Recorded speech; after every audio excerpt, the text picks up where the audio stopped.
And ladies and gentlemen of the jury, the prosecution is not going to get that man today. No, because I'm going to get him.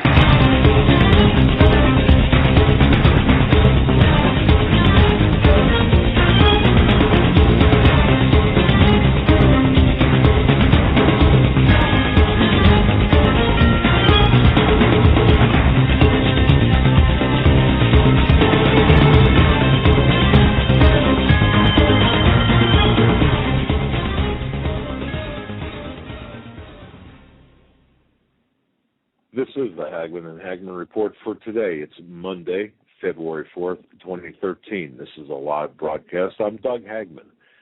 I'm the co-host. With me is my son, Joe Hagmann. He's the co-host as well. Together, we are the Hagmann and Hagmann Report. And folks, for the next 3 hours, you're going to hear 3 hours of unbiased and uncensored news, analysis, and information you need to know in these perilous times. We broadcast each and every weeknight live from 8 to 11 p.m. Eastern Time. You can find us at our home base at HomelandSecurityUS.com, and you can watch us as well as we're simulcasting the high-def video on the Christians United Broadcasting Network. I want to thank each and every one of you for joining us, and thank you very much for your belief, your trust in us as we walk through this treacherous minefield of events together. And Joe, welcome to tonight's program. Glad you're in studio tonight. We had a little issue last night with some sound problems, so I'm glad you're here. Yeah, some really weird sound problems. But it was good that we had brought in Mr. Evenson and Mr. Quayle on, that they could stay on live while we were dealing with our issues. As we tried to call back into Blog Talk Radio with Skype, and we heard an audio recording of automatic weapons fire. It was actually an audio tape loop, if you will, of twice. Of machine gun type fire or automatic weapons fire that was inserted into our audio stream, which some people heard it, some people didn't. It did not transfer to the archive that I could see, but it was odd. So isn't that interesting? Very. We got a lot of news we're going to get into tonight. If you guys missed it last night, we had Mr. Greg Evenson and Steve Quayle on. We talked about a number of things. The topic was Blueprint for Destruction, lifting the veil of government tyranny, I think. And a lot of what we talked about was these military assaults, unannounced military assaults taking place across the country. And we got news on new assaults and invasions of urban areas in the U.S. by the military today as well. So these are continuing. There is a lot of news that we're going to touch on, but before we do, we were preparing for the show, Joe and I, and we were looking at where all of the news that we're about to get into leaves us, you and me, Joe and I, the listeners, the people listening in the United States, Canada, France, Germany, Australia, New Zealand, or wherever. And the one thing that we're able to look at, or the one thing that we found to set the stage for tonight's show and perhaps for all future shows, there was an individual, Dr. Carol Quigley. We've referenced Dr. Quigley before. Carol Quigley is the head or the mentor, if you will, of the Clintons and a lot of the power structure in Washington, D.C. He wrote the book Tragedy and Hope. Well, one of the contributions which this Carol Quigley perhaps made unintentionally in writing Tragedy and Hope was to help the ordinary American, you and me, realize the utter contempt which these power brokers have for us as ordinary people. Human beings are being treated en masse as helpless puppets on an international chessboard where giants of economic and political power subject them to wars. I mean, we're being subjected to wars, revolutions, civil strife, utter confiscation of wealth, subversion, indoctrination, manipulation, and outright deception, just as it suits their fancy, and their concocted schemes for world domination. And this is no longer a conspiracy theory. This mass of world humanity, us, we are the source of latent power, which terrorizes the establishment, as well it should be. There's a constant fear that the masses might awaken, that you and I might awaken, and frustrate these gigantic and perverse schemes, particularly where they have acquired an education and accumulated a little bit of property. Now, we're trying to educate the public, and we're trying to, in doing so, we're hoping that that education does terrify the establishment. And of course, the accumulation of property, whether it's real property or whatever, I mean, that also is the antithesis of this international chess game, if you will. This is what is taking place in America today, and it's not just America though. It's in every country, every free country throughout the world. So if you're listening to this in Australia or in France, you understand it's happening to you as well. So once again, there's a constant fear that the masses, you and me, are going to awaken and frustrate these gigantic perverse schemes of the power brokers, of the globalists. And right now, the mass of humanity in America, we, at this point, constitute the great and overwhelming majority of the people called the middle class. Now, of course, the middle class does exist in other countries, but just to talk about America, middle class right now first. The Dr. Quigleys of the world, the Professor Quigleys of the world, as we've already seen, they leave no doubt as to the menace which we as middle class people represent to them. Now, it was once the great American dream to make as many people part of this great middle class because it was recognized to be the backbone of our society. We were the producers. The middle class, the most important segment of the population in maintaining a progressive, not progressive in political terms, but progressive, excuse me, in terms of progress itself, self-governing, secure, and freedom-loving people. But if you're trying to set up a dictatorship like this regime, and even previous regimes have done, the middle class is the enemy. We're the enemy. And this group will resist a dictatorship. The middle class traditionally will resist a dictatorship. At least we will do so if we know what is taking place, what is happening. And that's the important thing, and that's why we exist, in our opinion, is to educate people, to let them know what's going on. So this is the fact of life, which the super rich, the collectivists of the establishment face today. Everything that they do must be accomplished in an atmosphere of propaganda and deception. And Joe and I were talking about this again, before the show.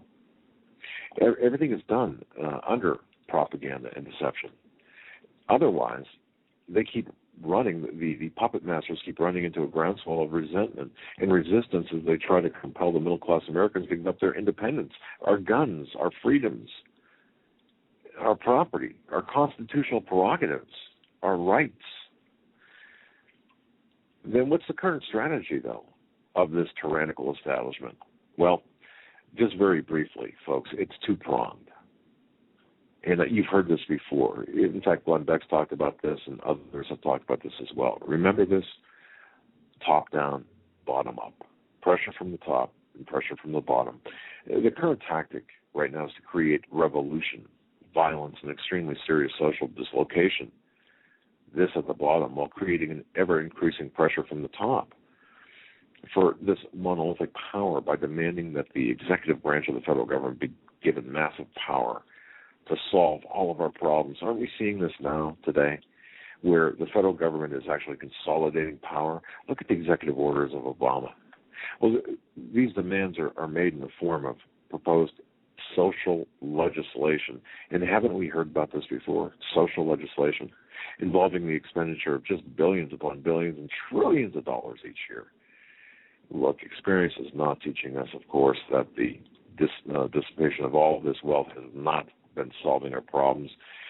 It's merely permitted the tyrannical government to use these tremendous resources that we have created, the middle class, just the common person, to build up its machine of well-paid globalist lackeys, if you will, and to reward their abject obedience with tremendous salaries for loyalties and their loyalty to carry out policies and the dictates of this globalist agenda.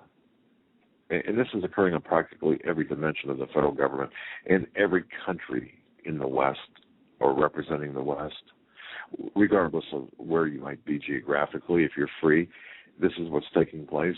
And many fine, well-meaning, otherwise well-meaning people support the broad ramifications of social legislation because they think that they're supporting a good cause. And you hear social justice and you think, well, okay, most people think it's a good cause. No, it's not. It's not. It's a code word. Yeah, not the way they define it. That's right. Social justice, in its terminology and its the way it sounds, is a good idea if the definition wasn't skewed by the government. Exactly. And Americans, we're losing control of our own destiny. And this is a problem. I mean, and not only Americans, but all free people in the West, whether you're in France, Germany, Ireland, Scotland, wherever, you're losing control of your destiny because of the agenda of the globalists. And many of the people who have been calling our national problem solvers have been secretly engaged in actual problem making, and that's the Hegelian dialectic. And folks, if you don't know what the Hegelian dialectic is, certainly research that because that's important to what is taking place today. Again, our research, that is Joe and I, as we do, and we're so fortunate, by the way, and we're so thankful, we're blessed because being a father-son investigative team, we're blessed to be able to do this research. We're finding that the Hegelian dialectic is really playing a big part in everything that's taking place. But we've watched the deterioration of the American political structure. It's happening right before our very eyes. It's been absolutely amazing to see how many of our so-called problems have been manufactured or even exaggerated or aggravated by Washington, by their meddling and manipulation. And if it's not Washington, it's at the state level. And if it's not at the state level, it's at the local level. And it's on the progressive side. We see problems like racial minorities, and the need to expose these minorities to greater opportunities, of course. That's the buzzword and a lot of the buzz phrases. Well, that problem, in fact, needed to be solved, but what happened in real life? Washington got involved so deeply, they practically promoted it into the explosive tinder for another civil war, and it's taking place again today. There's the quotation, there's nothing new under the sun. We're seeing the same thing right now. There's nothing new under the sun. So we've had the problem, and we have the problem today of rising crime rates. And we've got to stop the rising crime rates, although when we say rising crime rates, the rising lack of morality, I suppose would be a better term, because the actual crime rates are falling. But that said, when you throw the government into it, and what do we get? We get these insane gun laws, for example, these insane gun ban laws, as if that's going to affect the crime rates. Of course, it's not. They never have and never will. They are actually setting the stage, the government that is, for the greatest wave of violence and lawlessness this country has ever known. And this is part of what we're going to get into tonight, too, from my DHS source who I had a lengthy conversation with yesterday. I'll be revealing some information tonight about that conversation. I did not get into, I got into one piece of information about that yesterday, and I'll reiterate that today, but a little bit more about that as well tonight. But look, we've had this problem of moral decay, and something needed to be done about it, of course. The globalists, these brain busters, they came up with a combination of sex education and so-called sensitivity training, which just exacerbated the problem into a contagion of totally permissive decadence and moral degeneracy. Think about that, folks. Think about how they attempted to fix the problem of pornography, of obscenity. Oh, yeah. And I saw a news article today on Drudge Report. I don't know if it's still up here. I'm not sure where it's from. This is a study by from the Washington Examiner. Watching pornography boosts support for same-sex marriage. See, a new scholarly analysis suggests more straight guys, especially those who are less educated, watch pornographic videos. The more they warm to same-sex marriage. The reason, pornography opens their mind up to accepting non-traditional sexual situations. Non-traditional sexual situations. You won't find that on Leave It to Beaver or I Love Lucy or the Lucy Show, whatever that was back in the day, or the Andy Griffith show. I can't talk tonight, apparently. But non-traditional sexual situations. The last thing here, we had a problem. We still do have a problem of subversion by a foreign-based conspiracy. And that's exactly what this is.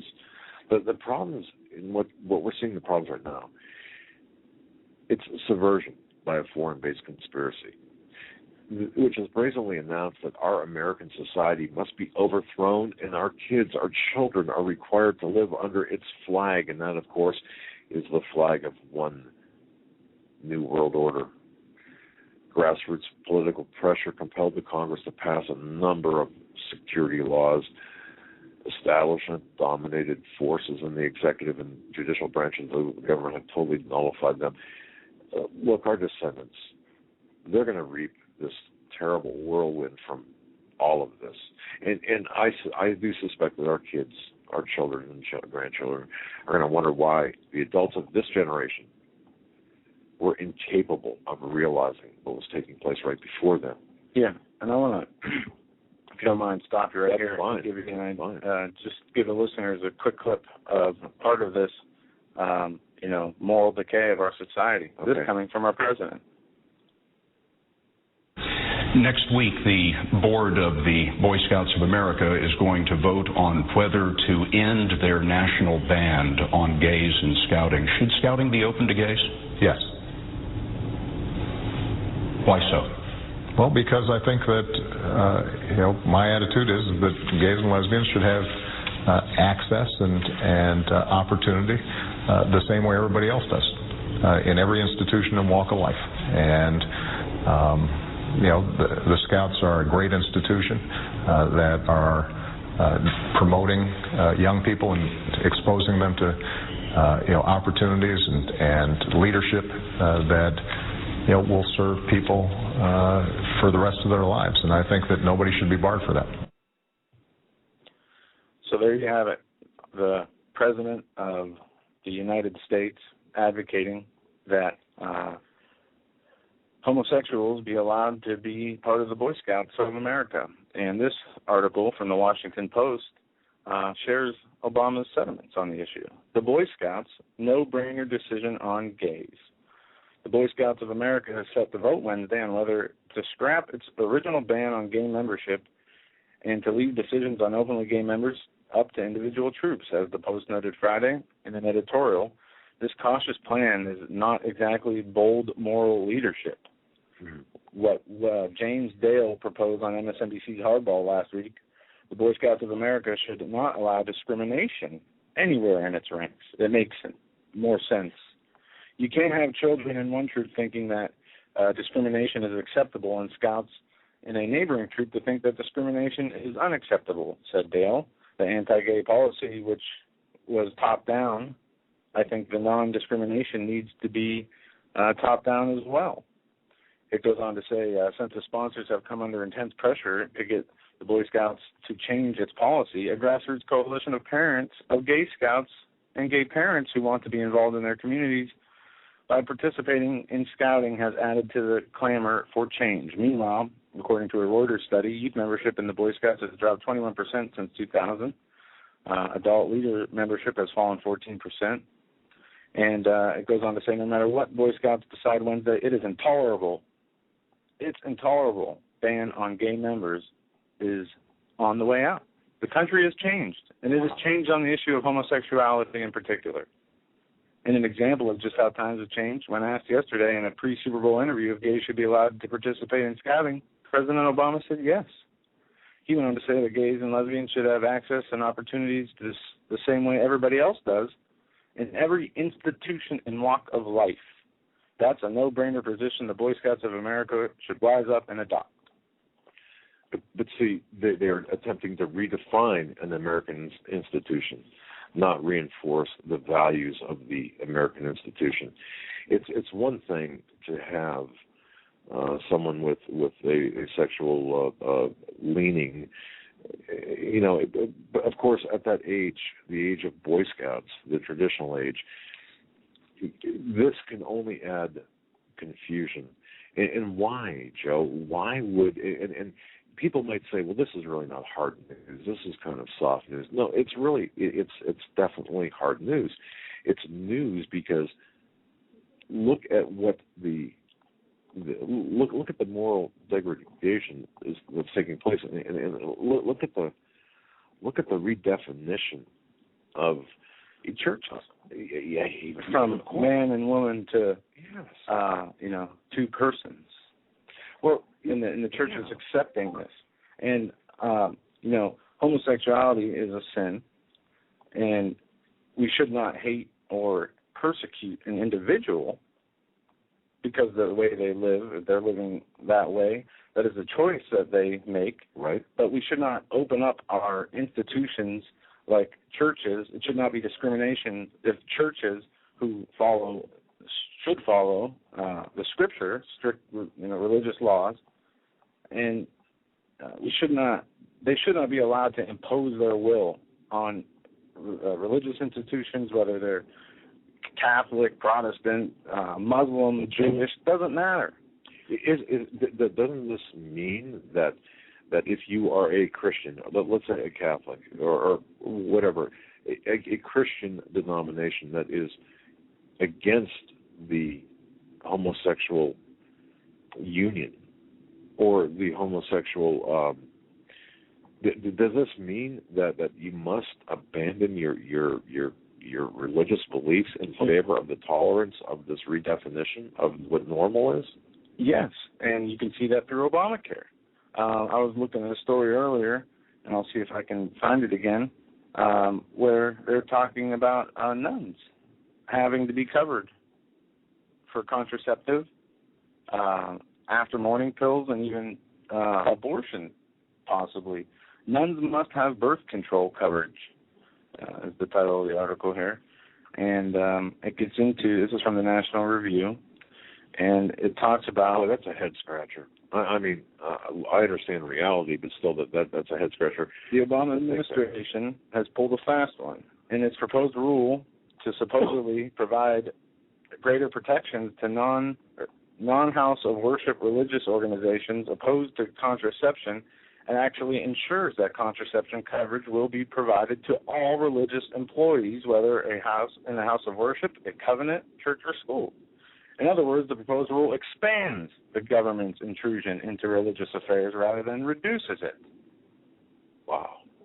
Well, is it now, or are we not to the point now where we have to ask ourselves the question: is the sheer size and the power of these globalists, of these super rich, the super rich network, this globalist agenda, this Illuminist, this Luciferian satanic type framework? And I don't think that that's an overreach in terms of description, but Are they now too big and too powerful, too well entrenched in our government, in our social fabric to be overturned or even resisted effectively? I wonder about this. You know, the members of this global elite, the members of this, the puppet masters, the central bankers, they're going to go ahead and finance revolution on both sides. They're going to finance immoral depravity and social dislocation from the bottom and from the top, and squeeze out the normal, if I dare say normal, middle class, or the middle class, the very backbone of society in all countries. Yeah. And the last thing I just want to close it with this is, you know, what can we do about this right now? Is it too late? Well, some people think it is, but millions of people, millions of unsuspecting Americans, we've become brainwashed, and not only Americans, but people in the West, brainwashing. This, we believe there is still sufficient vitality among the believers, at least the Christians, the true Christians, the believers in God, to mobilize a very formidable wave of some hardcore resistance to this whole superstructure of a worldwide conspiracy. And people need to understand, if their church is going along with the changes in society, if they're adapting and being tolerant and politically correct, you need to leave those churches. Right. Start your own church. Or even pray find a church that will stick to the true scriptures, or if you can't find one, just do it yourself. That's the best means of communications between you and the Lord, is praying and reading scriptures. He's the only one that can give you the answers you need. He's the only one with the solutions to your problems, not a pastor, not talk show hosts, not TV personalities, not celebrities. No one but you and the Lord. Right. And that I obviously we agree. You know, but the closing thoughts, my closing thoughts on this opening of the program here is, we urgently need to be united and expose the conspiracy of this globalist control, because we believe, and we were talking again earlier about this is so real. And the objectives are so tragically close. They're so close to achieving their purposes. You know, if we continue to educate the people, or attempt to educate people about what is taking place through news, through a biblical worldview, through hitting to the very heart, the very soul, the very crux of the core of the issues that no one is touching. And the news every day now is so important and so relevant to how the world is changing, day to day, so much, and in such extreme fashions, to where, you know, things that are being proposed now publicly 15 years ago were talked about in secret meetings where if you spoke about them, you were a conspiracy theorist, let alone talked about the ideas that they were trying to promote, even though the people that were promoting these ideas did so openly through other channels like books and, memorandums and different things and publications. And they have their own network of magazines and papers, newspapers, as they control all communications in the U.S., pretty much. And now we're seeing, they do. as yesterday's show title said, the veil is being lifted, and that's something we're talking about. The veil of their plans, whether it's on purpose or not. Zbigniew Brzezinski said a couple of years ago that part of the problem of implementing their agenda sooner was a global mass awakening, political awakening. And he went on to say it used to be easier to control 1 million people than to kill 1 million people. So now it's easier to kill 1 million people than to control them. Well, that's one thing that I was talking with someone earlier today from another country who said, you know, they understand why people, for example, like Alex+Jones had gone up against Piers Morgan the way he did, and sometimes the way Steve Quayle says the things he does, is because no longer are these puppet players no longer do they get this, or should they be? Can they be fought with, being nice or being diplomatic, because they are so cold right now and so focused on their objective that just playing nice and being nice on.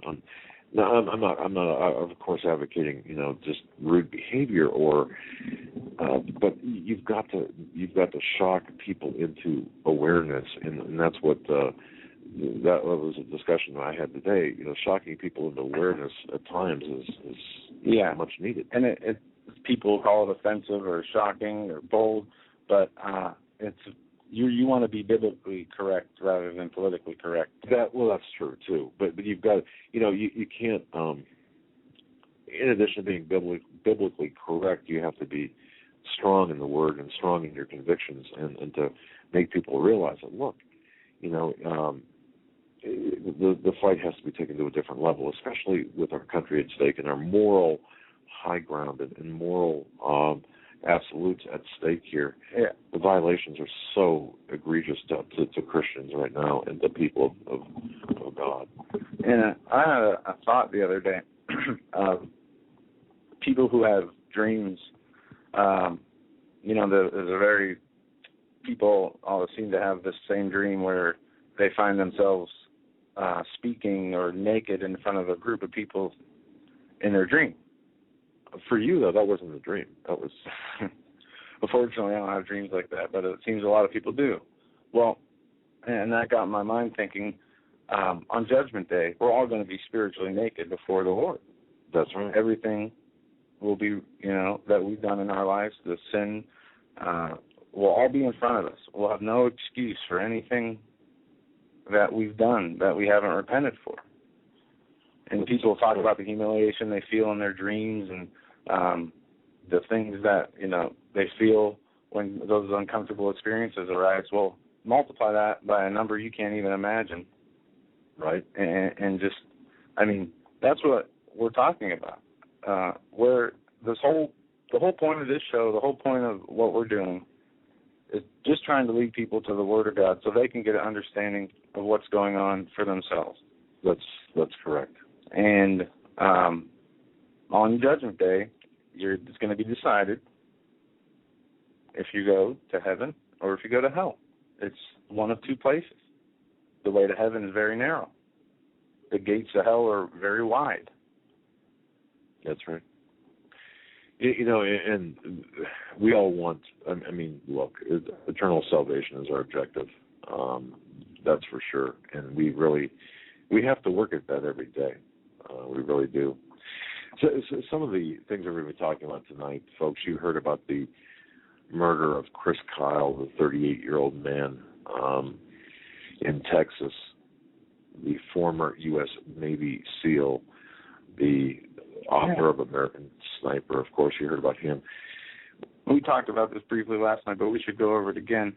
Known as the deadliest sniper in the world, Chris Kyle, was shot and killed at point-blank range by a veteran suffering from post-traumatic stress disorder at a Texas gun range. And folks, you have to understand what is taking place here with this PTSD designation. And by the way, in addition to Chris Kyle, I just want to summarize this too. You had Keith Ratcliffe, 32 years old. He was found dead in his office from a gunshot wound to the back of the head. That was not self-inflicted back on January 3rd, 2013, just a month ago. He was the producer for the popular FPS Russia, the firearms channel on YouTube with 3.4 million subscribers and more than 540 million video views. And then, of course, John Noveski, the 36-year-old gentleman who mysteriously died in a car crash on January 4th, the day after Keith Ratcliffe. Look, while most of the Navy SEALs have died in military combat or unexplained helicopter accidents over the last, 4 years, the recent deaths of Chris Kyle and other high-profile Second Amendment advocates have certainly raised questions since the war on our Second Amendment right began. Really, things changed. The complexion changed after Newtown in December. And we have to look at this. Obviously, our hearts go out to the families of all the victims of Newtown, but all the victims, too, of including Mr. Kyle and Radcliffe and Levesky and their families. But there are certain strange, odd occurrences with all of these deaths. We're looking at these. Joe and I spent a lot of time looking through these, trying to reconcile things. And ladies and gentlemen, we do feel at this point, at least I do, and Joe and I are running parallel investigations, but when we're looking at these, there appears to be, dare I say this, a hits, yeah, or programming. You know, we've talked last week, the week before, we mentioned MK Ultra and Monarch Mind Control, and people roll their eyes and say, "Oh, come on, are you really serious?" But like I mentioned last night, and I've mentioned in the past, you've had a CIA operation in mind control for well over 30 years, more than likely closer to 60 years now, where 6% of their operating budget went to mind control techniques and creating Manchurian candidate type people, cutouts, if you will, operational in 44 universities across the United States and involving numerous doctors and numerous drugs. Ladies and gentlemen, there's something wrong here. And to dismiss things, you know, it's said, and in fact, I was doing some, and people have been saying, "Where in the world are you? You know, are you writing anymore?" I mean, but the bottom line is, you know, once is an occurrence, twice could be a coincidence, but 3 times is an enemy action. And let's look at it that way, because I think that we are seeing the opening salvos, or perhaps seeing the salvos now, of enemy action. And you say yes, you know, go ahead and say, "Oh, you're conspiratorial." Well, I mean, when it comes to the MK Ultra programs, it's not conspiratorial when it was brought before the attention of Congress and they shut it down, or attempted to at least. It's not conspiratorial when you see whether it be just right doctors taking people, messing with their minds to the point that they can go out and do things like this. Either way, there is something going on that is changing people, and it's not just people that we see in the news doing these shootings, doing these different things. There are smaller behaviors, and people can see it in their families and their friends. That's right. They're moving. It's either their hearts are getting colder, they're moving further away from what they're supposed to, or they're moving closer in the right direction. And it seems like the movement of the people and their souls are faster, one way or the other. And boy, that's say that again. Their behaviors are changing in a much more rapid pace than I've ever seen before. But their souls are moving in one direction or another. Right. They either seem to be turning colder. Right. You know, okay. More anti-person, more anti-godliness. Right. Or they're moving toward the Spirit of the Lord. And I must say this, with the help of one very dear listener to this program, Marianne, and through Joe and I, we have actually gone through numerous, and I mean numerous books, and books that are out of print and have been out of print, documents, PDF files, or files that were turned into PDF documents that have been put on servers or put on disks about mind control, about the Monarch mind control programs, and about that which has led us from mind control into a more of a really a strange world with Walt Disney and Alice in Wonderland, you know, the Wizard of Oz, and people think, okay, you've really lost it now, but to see a lot of government-sanctioned documentation about this Yeah. Are you serious? Listen to this. We knew about the West Point document. We talked about it, but there's a good take, a good article written today that really puts it into perspective. It was written on the 2nd. The Combating Terrorism Center at West Point says opposition to a New World Order is terrorist activity. Okay. And you know what, Joe? You know what we missed? We both missed until it was pointed out to me by I think it was Bob out of Idaho who sent me this email. He watched, and I'm almost embarrassed because in Western New York, in Clarence, New York, they had that meeting about the guns, about the okay. Well, one of the gentlemen there, and this was on YouTube. There's a 34-minute unedited video of this meeting in Clarence, New York, which is outside of Buffalo. It's just east of Buffalo, a town east of Buffalo, about 10 miles. But one of the gentlemen there held up that very document that you have, held up that document during that meeting and said, everyone needs to read this West Point document. And he was, he was applauded by the people there. But the people, there was off-camera conversation. It was caught by the audio, but not the video, where people were saying, what document is that? What is that? Okay, and then there was conversation about this West Point document, which you were talking about.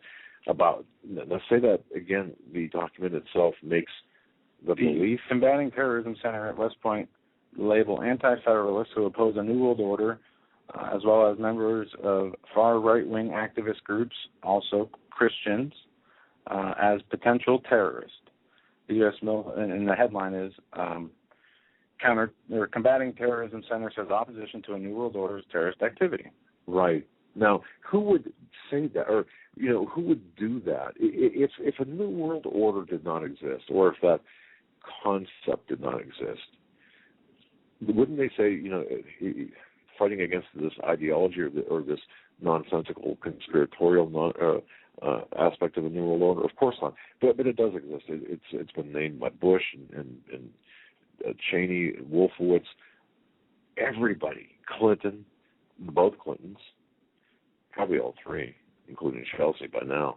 But see, this is what we're fighting against.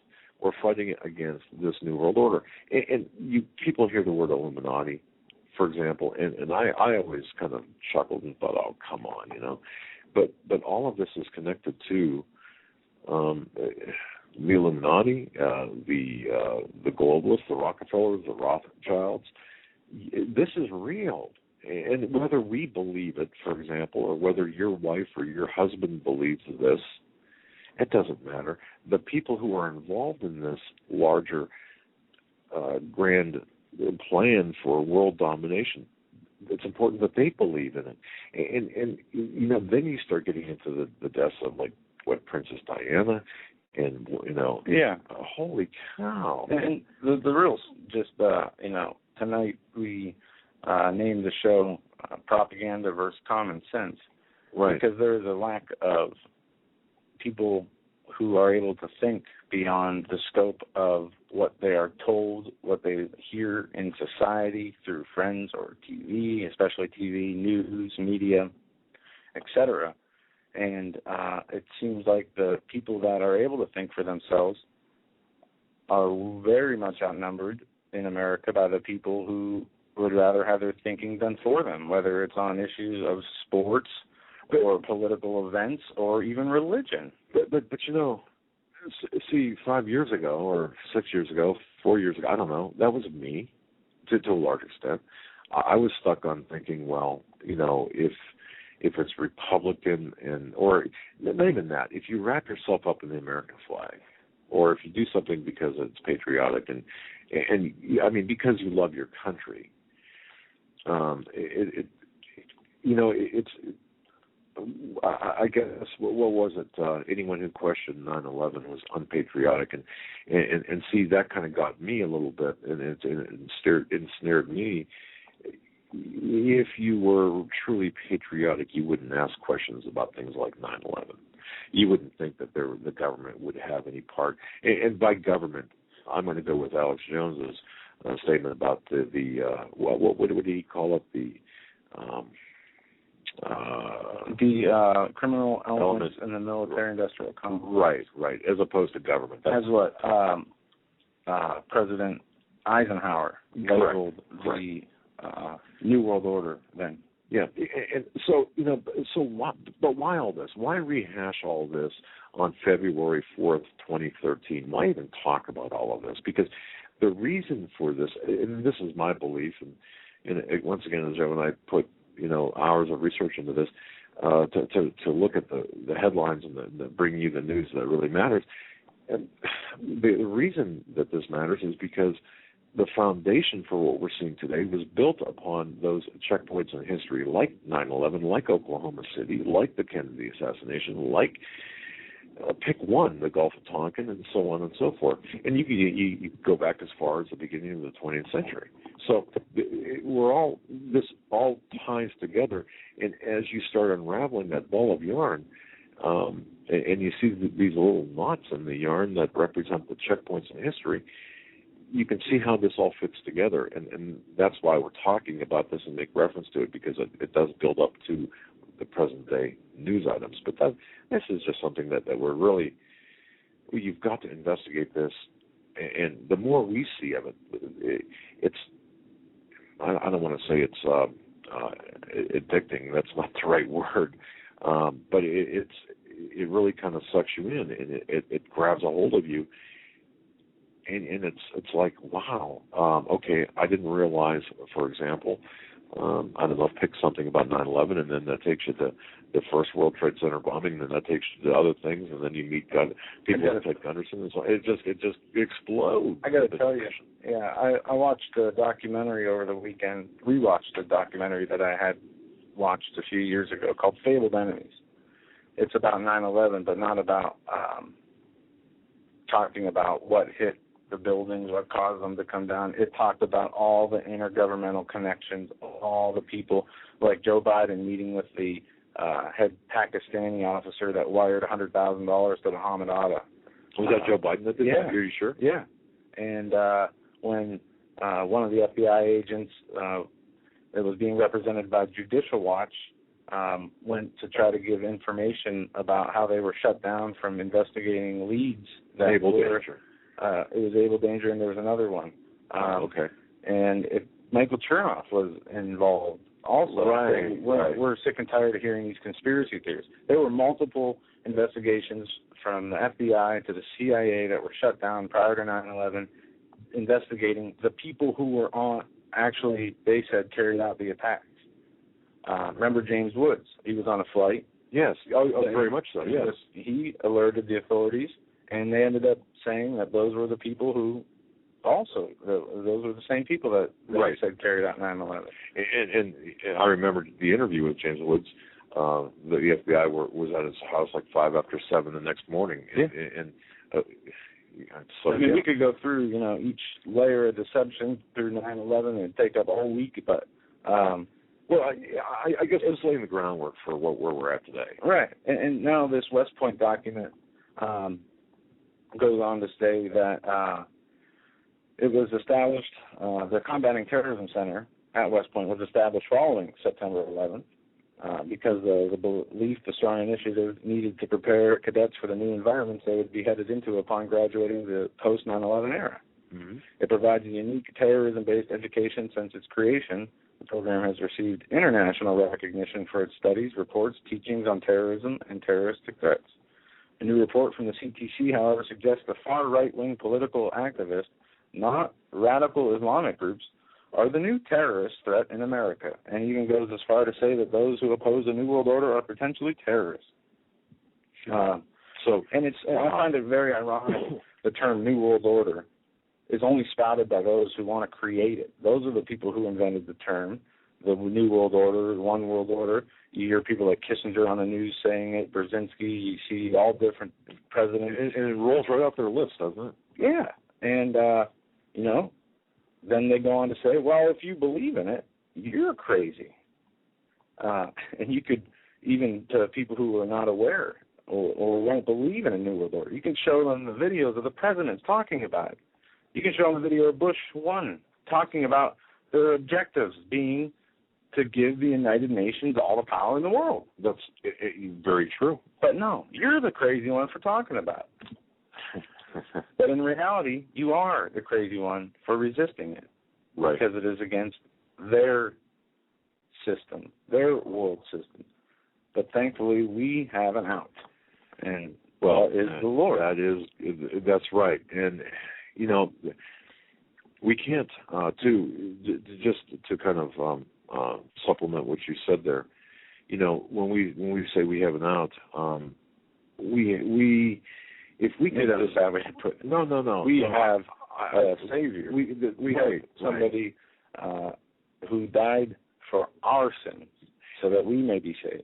And the unification under Christianity, the one thing that Steve said that I agreed with yesterday, and maybe this was not during our show, it was off air, I think, you know, the different denominations of Christianity, because remember, you know how we always talk about, well, we really need to unite under Christianity, and Steve said something to me, well, if that was possible, there wouldn't be so many denominations, different denominations with different with different doctrines, and that's perhaps correct theologically, but in a practical sense, boy, if we, the listeners and us, just as maybe nexus people, as a catalyst to help this unification, to fight this great beast that we're being encumbered, that is attempting to encumber us. Again, whether you're listening to this in France or Germany or elsewhere, or the United States, we need to unify and fight this and kind of have a unified front, because and the exposure and the education does go along with this. So I'm getting off track. I don't mean to do that. We do have a lot of hard.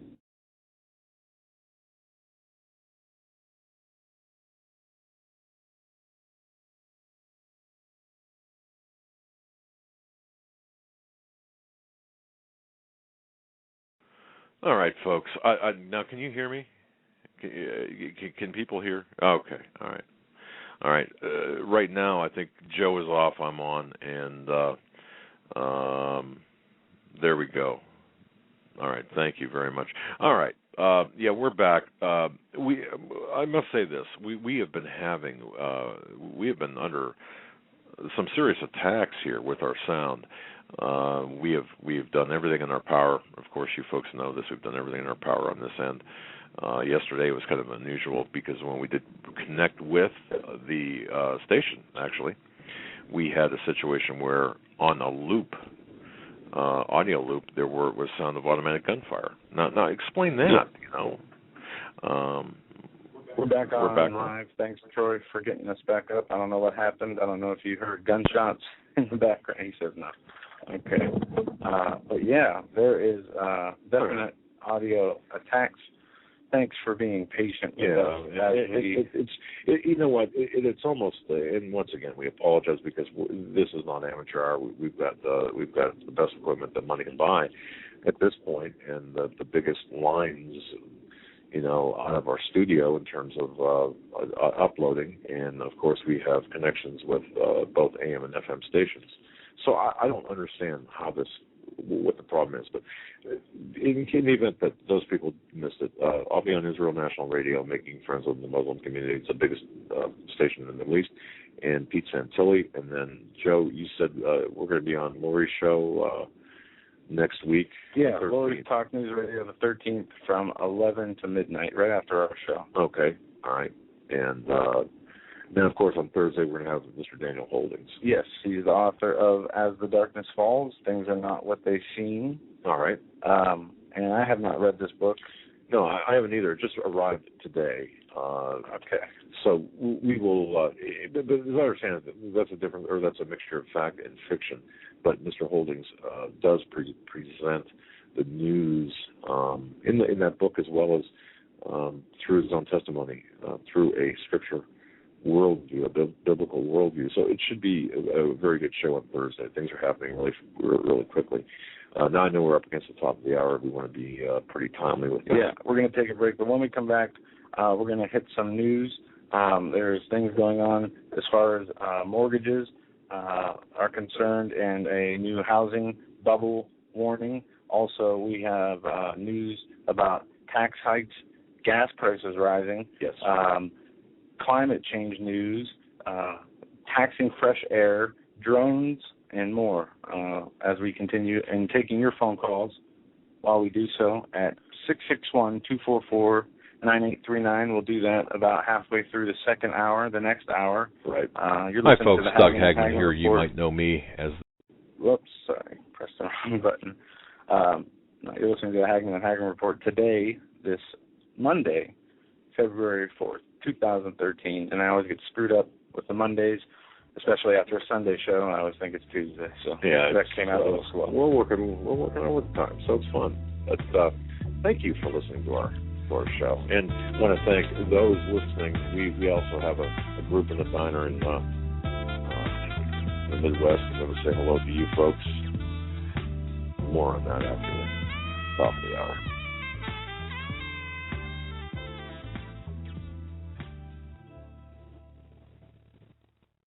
Hi, folks. Doug Hagmann here. You might know me as the co-host from the Hagmann and Hagmann Report, or as a frequent guest on Coast to Coast AM with George Norrie. If you're like me, you're tired and confused over today's headlines. You just don't know where to turn for accurate, concise information about really what's going on, what's truly going on in today's society. If you don't know where to turn for accurate, well-researched, and properly vetted news, I've got a suggestion.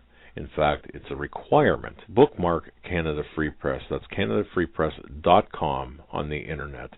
It's just not for Canada. It's for news across the world. Judy McLeod, founding editor, has put together a vast array of talented writers like Kelly O'Connell, Daniel Greenfield, Dr. Eileen Johnson-Powell, a lot of guest columnists, very talented writers. Folks, that's Canada Free Press at canadafreepress.com. Now mobile friendly. Follow on Facebook, because without America, there is no free world. You better wake up fast and listen to this, America. The Obama campaign has launched attack squads disguised as truth teams dedicated to intimidating and silencing all political dissent carried over the internet that criticizes the Marxist Obama. Truth squads specifically focused on covering up Obama's endless trail of lies, corruption, and subversion, and using the Gestapo power of our own government to police and censor the internet and shut down websites that dare to carry the real truth about Obama's Marxist coup. Remember the names of these Gestapo-style agencies at work right there in your neighborhood: KeepingHisWord.com, KeepingGOPHonest.com, and AttackWatch.com.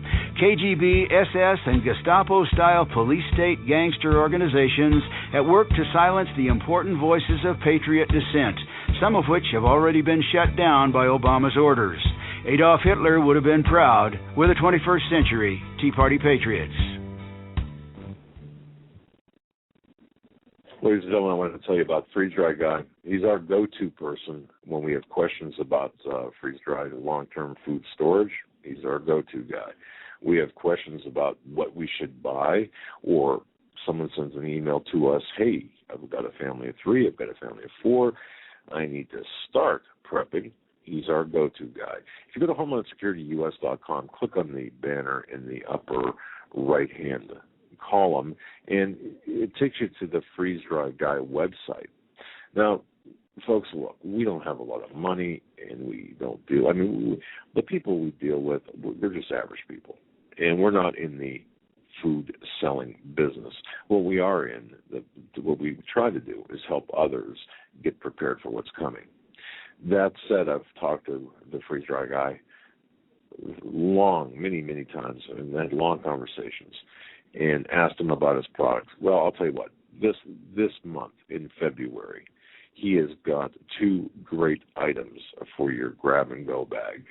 These are items I would suggest because I'm familiar with them, and both of them are great. The first one is chicken with rice, all right? Long-range patrol ration entrees. It's 100% freeze-dried foods made here in the United States using only the finest ingredients. This month, the February special, these 2 items, one being the chicken with rice, the second one being no refrigeration required ice cream, real ice cream. 1 case of Oriental-style chicken with rice entrees, normally $132 per case, which have 20 pouches in them. They yield 20 ounces of fresh food per pouch. Normally, $132. For listeners of the Hagmann and Hagmann Report, $106. In 2 cases, $206. And the prices go down with the quantity. The ice cream desserts, eat it dry. Really? Believe me, it does taste good. Normally, $200 a case for 100 pouches. They're on sale now for $159. I got to tell you, it's not bad. It's actually pretty good. I would eat it if I had one right now. I would eat it because it is good. No refrigeration needed. Real ice cream. Anyway, they've got warehouse blowout sales for Hagmann and Hagmann listeners now through the 14th of February. Don't miss out. Tell them Doug and Joe Hagmann sent you for the discounts.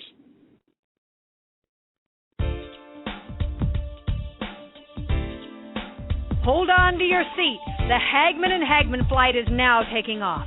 Doug and Joe Hagmann have cleared the runway of TSA agents, jihadists, political crackpots, and global elitists.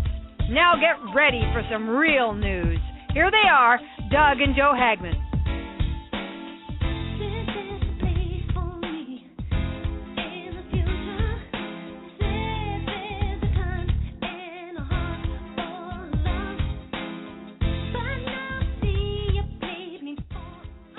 And welcome back, ladies and gentlemen, to hour number 2 of the Hagmann and Hagmann Report this Monday, February 4th, 2013.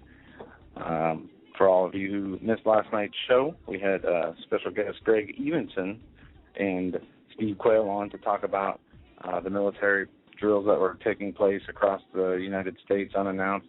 And we have more news on that today. As soon as I find this article. All right, well, while you're doing that, I just want to say I got a couple of emails today. Let me answer them. During last night's show, I spoke about cyber assets, and if you were tuned in and missed that segment I had, information from my DHS source as of February 3rd, that was yesterday. Information is this: 2 days after the inauguration. 2 days after the inauguration, there were 3,575 federal, well, I don't want to say federal, 3,575 cyber assets, people working in the internet business full-time. Their focus, in fact, they became employed on January 23rd, 2013. Are you going to find this anywhere? No. Are you going to be able to FOI those or Freedom of Information request this? No. These people are working for, organizing for Obama, a 501c4 corporation based out of Illinois. But these cyber assets, 3,575 of them, are working full-time to do what? They're working full-time to penetrate, infiltrate Christian and political conservative forums, websites, message boards, to which is their priority, by the way, the Christian beliefs, to attack Christian beliefs, to push Romans chapter 13, and to also to marginalize anyone who believes in that Christianity is not compatible with other religions, or just attack Christians in general. The second priority is, of course, anyone who believes abortion is bad, and of course the third priority is this off of a list, by the way, seen by my DHS contact. The third priority would be to go after anyone who does not agree with any specific aspect of the Obama agenda, including but not limited to gun banning and outright confiscation, and the demonization, ultimately the demonization of people, anyone who is constitutionally and Bill of Rights minded. So 3,575 full-time people being paid for by the Organizing for Obama machine. Okay, that's what we've got. So, Joe, go ahead and continue with what you were saying about the other. Marines and sailors to invade Jasper County for a training mission. About 150 Marines and sailors will hold a realistic urban training drill in Jasper County later this week as part of a pre-deployment training. The 26th Marine expeditionary unit will train with within Ridgeland town limits, Thursday through Saturday. Times and exact locations for the training are not being announced, according to Second Lieutenant Gerald Farrow. The training could take place at any time during those days, he said. Residents will likely see and hear military vehicles and aircraft. The Marines and sailors will be stationed on ships, and training is part of the certification for deployment to the Mediterranean and African shores, the general goes on to say. Participants will be in uniform and carrying weapons. Some exercises will be taking place at nights, and residents will hear popping or bullets as Marines fire blanks. Oh, man. The blanks do not pose a hazard for residents, Farrow says. The training has been coordinated with local county and state agencies and officials, including Ridgeland Police Fire Departments, according to Marine Corps News. Beginning today, Marines will notify residents face-to-face and door-to-door if the training will be near their property or home. Flyers with more information will also be available. So I guess maybe we should learn how to be professional victims and hide under our desks. Remember that, folks? During the Cold War, when we do hear the popping and see the helicopters and the expeditionary forces come through. By the way, you can make that print bigger, man. I can't even see that. I don't know how you can, but what are you talking about? The print that you were reading there. I can barely see that. But anyway, wow, this is just, people have said that this has happened in the past, but I don't specifically recall. Any listeners recall this? Anybody in the chat room? Do you recall this type of urban warfare training in the past? I don't recall any of this, but I don't know. Yeah, and to say, you're going to be hearing popping sounds. You're going to be hearing gunfire. But don't worry, we're just having military drills over your house. But as we talked about last night, how do we know the difference? How are we supposed to know the difference? And just let me say this. Let's say, just for instance, this is just completely hypothetical, military personnel or somebody in a military uniform is walking down your street at night, firing blanks. You don't know they're blanks. You come out of your house, they turn the gun at you. You shoot them. Right. In a court of law, would it be self-defense? I mean, even though your life wasn't in danger because they had blanks, you don't know they had blanks. You thought your life was in danger. By all reason of any expectation or common sense, any normal person would understand that, people shouldn't be out on the streets pointing guns at people firing blanks. You would think it's self-defense. So what I think is this can turn into a way that, they're coming after self-defense, the right to defend yourself against gunfire or any other types of criminal acts in the long run, especially against any type of authority figure. Right. And one of the things that was said to me by my DHS contact was this about these drills, who said, now, prior to, I think the last write-up I had it included these drills, maybe not, but he did say this, and I had received an email wondering just that, about is this to draw fire upon the military assets? And according to the DHS source that I spoke to, that is one of the objectives. Now think about that. Think about how demonic that is and how twisted that is. That's not the only objective, but what they are attempting to do is to create another Waco, Ruby Ridge type of a situation. Why? To demonize further the people, because the only people who will fire on somebody like that, or fire on an aircraft or something if they feel that they're in danger, are the people that have the capabilities of doing so. And who does that? Who would have the capabilities of doing so? Well, an uninformed police officer or a prepper. And see, that's the demonization. There is an all-out assault now, attempt to marginalize those people with the assets, military, or not military, but the self-defense assets to fight against the possible military incursion. the tyranny. So this is part of the program, according to my DHS source. They want another standoff because to show the unreasonableness and the threat posed by the people like us. And great comment here in our chat room, Eagle's Wings, be as wise as the serpent and as harmless as the dove. I love that. That is very accurate. As we see, all this craziness going on around us, and seeing a lot of division, and from all sides. Well, they're like brother inside brother, the Christian body, and we need to, even people who are persecuting us.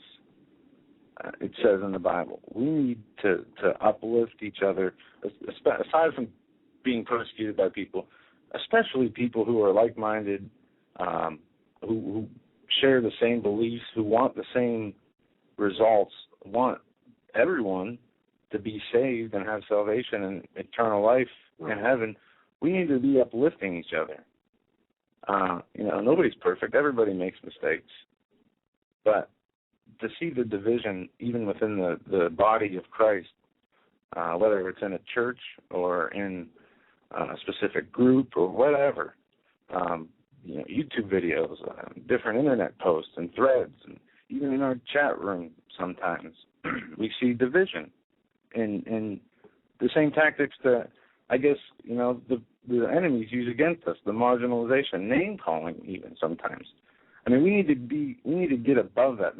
Time is short, in my opinion. And even if time, Joe, even if time is not short with respect to what's happening, you don't know how long you have, the person listening to this. I mean, if you are listening to this and driving a car, if you're driving down the road, you don't know if you're going to make it home. I mean, it's as simple as that. And as far as time is concerned, we're not guaranteed to wake up in the morning. That's right. So look at it in a practical sense. Yeah, and it says in the Bible, it says right in what is it, 2 Peter, that I think it's here that the Lord knows how to deliver the righteous and the unrighteous. I mean, he knows how to basically saying he knows how to take care of you as an individual, regardless, what side you're on. Right. When your time comes, it comes, and we just need to be more like the Spirit of Jesus, more righteous, as the book says, and always striving to be righteous. All of us, none of us are perfect. Well, but we all need to try to be as perfect as we can be. When we're not, we need to ask for forgiveness. I was going to make a joke, but really, no jokes about it. We do. We've got to humble ourselves, and we've got to repent. Repenting is part of it, is it not? We've got to look. It's just because, as like I mentioned, you could be listening to this program driving down the road and not make it home. You could not wake up in the morning from a heart attack or a stroke. Who knows? Any number of things could happen. But the bottom line is we have to. What's the most important thing? What's the most important thing? The most important thing is our eternal salvation. Yeah, it really is. And you've taught me. I mean, eternal salvation, person, as an individual person, and also making sure that our people around us are having the same mindset, that you share the word of the Lord with them, that you keep them uplifted. You do what you can to take them out of whatever trials or help them with whatever they're going through.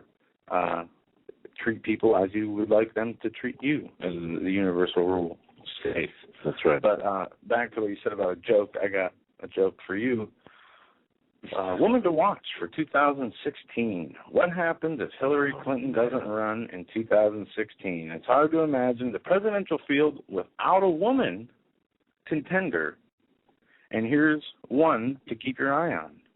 Homeland Security Secretary Janet Napolitano. You know, I thought that was a joke initially, but they're apparently they are doing some. I'm not even sure what they call them, but like focus groups almost on the Democratic or progressive parties is doing that to see what the possibilities are, what kind of Napolitano. Can you believe that? Holy moly! That would be like Janet Reno too. You know, I mean, come on. It goes on to say that Napolitano is quietly making it known that she is considering the race and that there is a reason to take her seriously. She's positioning herself to be a no-nonsense, pro-business centrist who has worked as a governor as the state of Arizona. Did a fine job there keeping the illegals out, I must say. Yeah, and now she has apparently she has the ability, or it is in her hands, with the legalizing of the 11 million illegal immigrants, as they say. But that should be 21 million. Right. She's got she has a lot of weight in that decision-making process because of the logistical issues from a Homeland Security point of view. And this is the land of the free, and it should be the land of the free. And immigration, people should be welcome here. But it's one thing to be welcome and become a citizen here, and versus coming here and becoming a citizen and being given all kinds of things that the citizens aren't given. Right. Who need it. Right. And what they're trying to do, though, Joe, is they're trying to balkanize the United States of America. They're trying to dilute our society. They're trying to make us, you know how we are America, and as defined by our language, as defined by our heritage and our principles and they're trying to dilute this, and they're being very successful doing so. So to take really 20 million, not 11 million, but 20 million illegals, and make them citizens. But more than that. We're talking about, which in some instances I can see this as being good if there was a true free market where but the immigrants who bring businesses over here get 7 years of tax exemption. Sure, I don't disagree with that. Cloud Piven on steroids. I don't disagree with that if we had if everything was the way it should be. Well, see, it's not. But it's changed so much, and people get this sentiment that immigrants are. It's a horrible idea to allow immigrants to come here. Well, if that were the case, none of us would really be here. But I know America's different now, and obviously it's just a huge mismanagement of all the money, a huge change in the laws, and the reason that this is part of the division process. But we just have to remember, in this too are people who are going to exploit that situation, and that's the problem. And there's exploitation of the welfare system, there's exploitation of the disability system, there's exploitation of the immigration system, and to just give a blank pass to anybody and everybody, it would be very irresponsible. Well, I do recall working a fraud case up in western New York, up in the lumber areas, what do you call them? I don't want to say lumberjack, but logging areas, where this employer hired illegal aliens, and one was allegedly hurt, and we had proven beyond any reasonable doubt that this person was in the country illegally. As a matter of fact, could barely understand or even speak the English language. He was put into the workers' compensation system because of this injury, and it was a fraudulent injury. It was a fraudulent situation to begin with. Well, when we pointed out that this individual was using a fake Social Security number, fake Social Security card, much like the current occupant of the White House, we were told that it didn't matter, and this person actually received a settlement for like $127,000, of which his attorney got a third of that. But imagine coming to this country, being in this country illegally for a few months, getting a job, and within a 2-year time period, through fraudulent means. Through fraudulent means, getting well over $100,000. It's crazy. A couple of things before we go on, Joe. I think we ought to make this a kind of a permanent, make these permanent parts of our show.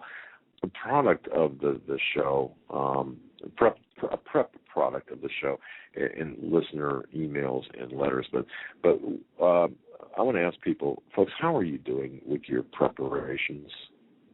Your whether it be your pantry or whatever. How are you coming with that? Have you gone to the grocery store in the last day or two? If you have, were you able to pick up an extra can of something or an extra couple of cans of whatever? Are you doing that? I just want to remind everyone to keep doing that. And maybe, go ahead. Just some information I got today, and some advice, I guess, is, regardless of how much food or whatever you want to store, we're going to have to remember that we might not always be able to stay where we are. Correct. Because of situations from government intrusion, that's right, takeover, to looting and rioting.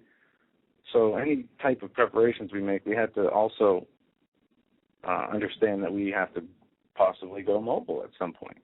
Well, that's true. And now, the answer to that, of course, food-wise, would be the meals ready to eat. Those are more expensive. So, and I think I saw and there are online, by the way, there are things. There's websites, a couple of websites online where you can enter in you answer some questions, and they'll tell you whether you'd be better to leave where you're at or stay where you're at. And there's a bias towards bugging out, regardless, unless you're in this, high plain, multiple hundreds of acre land thing. But that said, the majority of us, and I have to say this, the majority of us, we really don't have any place to go. But if you have to leave in a hurry, well, you know what?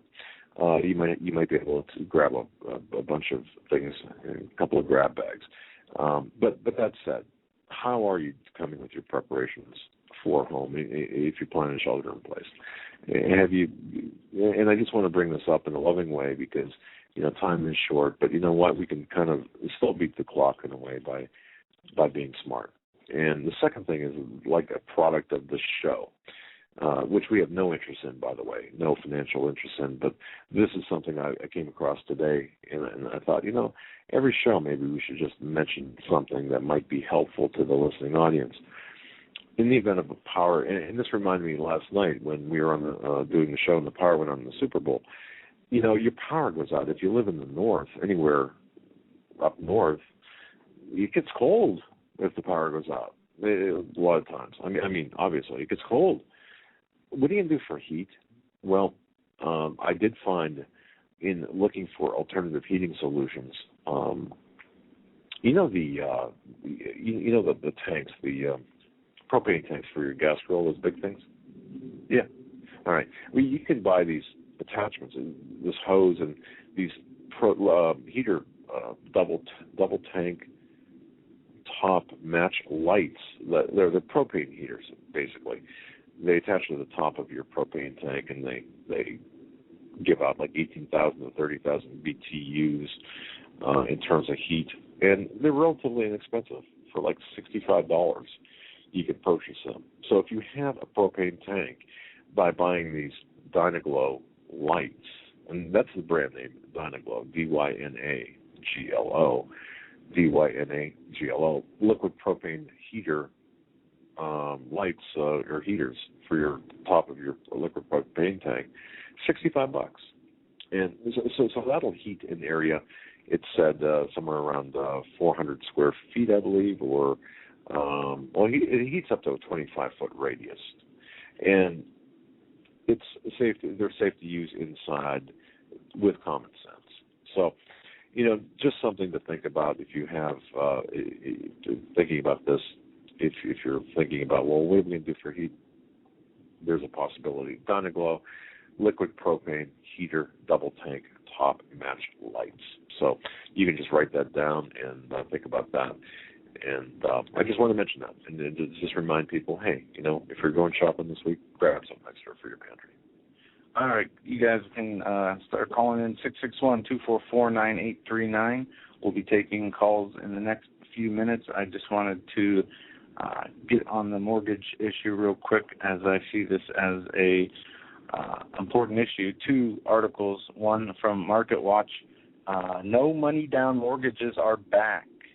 It's 100% financing, the same strategy that pushed many homeowners into foreclosure during the housing bust. Banks say that those loans are safer.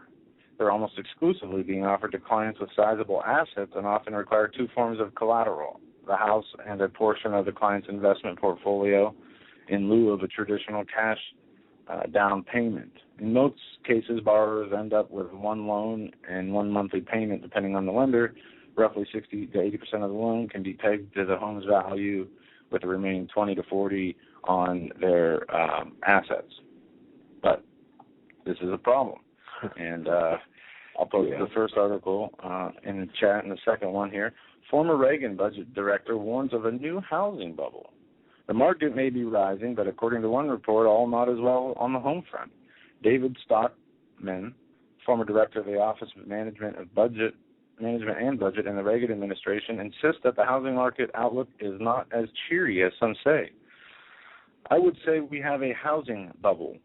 Again, Stockman told the Daily Ticker. We don't have a real, organic, sustainable recovery, because in a world of medicated money by the central bank, things aren't what they appear to be. Stockman pointed to artificially low interest rates and speculation in the real estate market as the culprits. It's happening in the most speculative subprime markets, where massive amounts of fast money is rolling in to buy, to rent, on a speculative basis for a quick trade, he said. As soon as they conclude prices have moved enough, they'll be gone as fast as they came. And any kind of interest rate increase will lead to a bust. As soon as the Fed has to normalize interest rates, housing prices will stop appreciating, and they'll probably head down, he explains. The fast money will sell as quickly as they can, and the bubble will pop almost as rapidly as it appeared. And it goes on from there.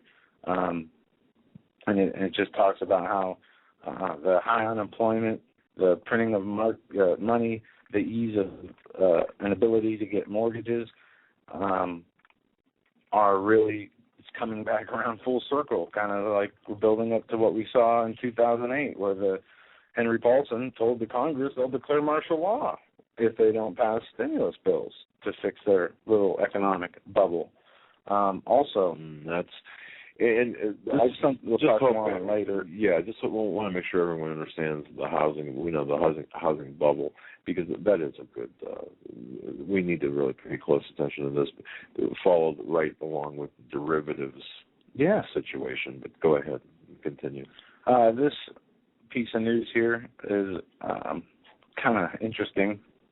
Seeing where the information comes from. The UN admits solar activity may play a significant role in global warming. Okay. Now, man, I saw this, but remember, I don't understand this at all. I mean, I don't understand where they're coming from in this piece. Now, remember, I just read this. The UN's here wants to climate change skepticism to be dealt with as a sickness, and inpatient treatment is needed, because the Planet Under Pressure conference in London is where this was argued. Cultural resistance to accepting the premise that humans are responsible for climate change must be recognized and treated as an inherent sociological behavior. So if I say publicly that global warming is nothing but a hoax, it's a thing made up by Al Gore and the United Nations. I'll call Napolitano right now. So what you're saying is I should be treated as an inpatient in some clinic until my head gets right. Yes, as well as gun owners, Christians, anti-UN people. Okay. You know, that's right. what they say. And the new American Psychiatric Administration's DSM-5 that's publication does label being religious, believing in I forget the way they word it, believing in a supernatural being or a supernatural authority is not a dissociative disorder, but I know what the word, but I can't think of it. Psychological disorder, possibly. They're classifying religion, people who believe in religion, people who believe in Jesus, as mentally unstable, unfit, as well as pro-gun people, anti-New World Order people, as we went through, anti-global warming, anything that goes against their satanic agenda. Well, and again, I did not understand this at all, coming from the United Nations, with respect to how they presented this. But now looking at this and having you explain it, now that makes more sense. Okay, so now we're going to have to subjugate ourselves to a higher body, a global entity, that being the United Nations. And don't forget, and this part, I mean, we can see how not only is, you know, in the Bible, we heard last night is being talked about a lot, that we need to separate ourselves from the world. Well, it looks like the world is going to be separating itself from us, you know?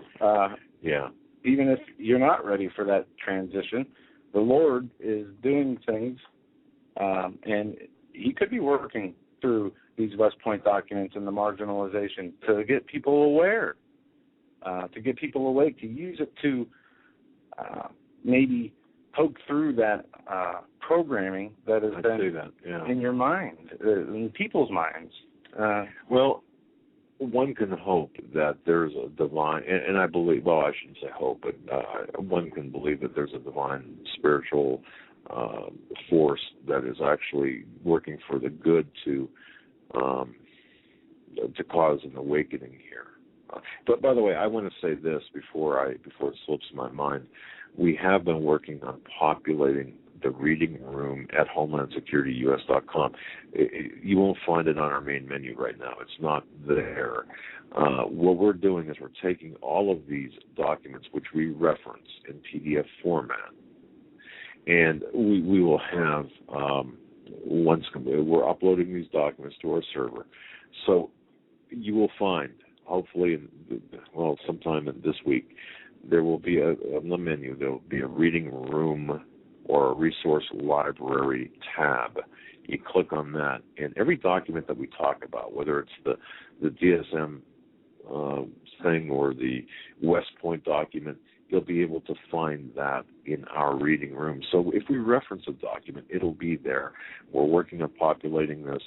There are a lot. I mean, I don't know, close to, I think, 400 megabytes worth of data that we're uploading, and we're trying to sort and categorize for your reference. So if we say the West Point document or even the MIAC report, historical documents, they'll be there for you to see and access. Joe, can I read this letter from France now? Nope. Okay. Oh, come on. You're the man. All right. Now go ahead. It's an excellent letter. You know what? I want to take this moment here to, this being Monday, we're kind of doing a lot of housekeeping. Received a letter from a gentleman in France, a listener in France. I'm not even going to, Tartus, France. And I just want to read this because I think it's just a fantastic listener letter, and I'll just paraphrase some of it. It's a two-page letter, but I'll be very quickly here. Just greetings, Doug and Joe, from the southwest of France. And, of course, this is Tartus. It's been several months now since I met you on the Internet, and I certainly want to thank you for your research and such. I'm not going to go through that. Let's see here. Okay, here's what's really important. I thought was just fantastic and interesting too. And folks listening in America, think about this. because certainly when Joe and I read it, we talked about it. We thought, wow, this is an interesting perspective.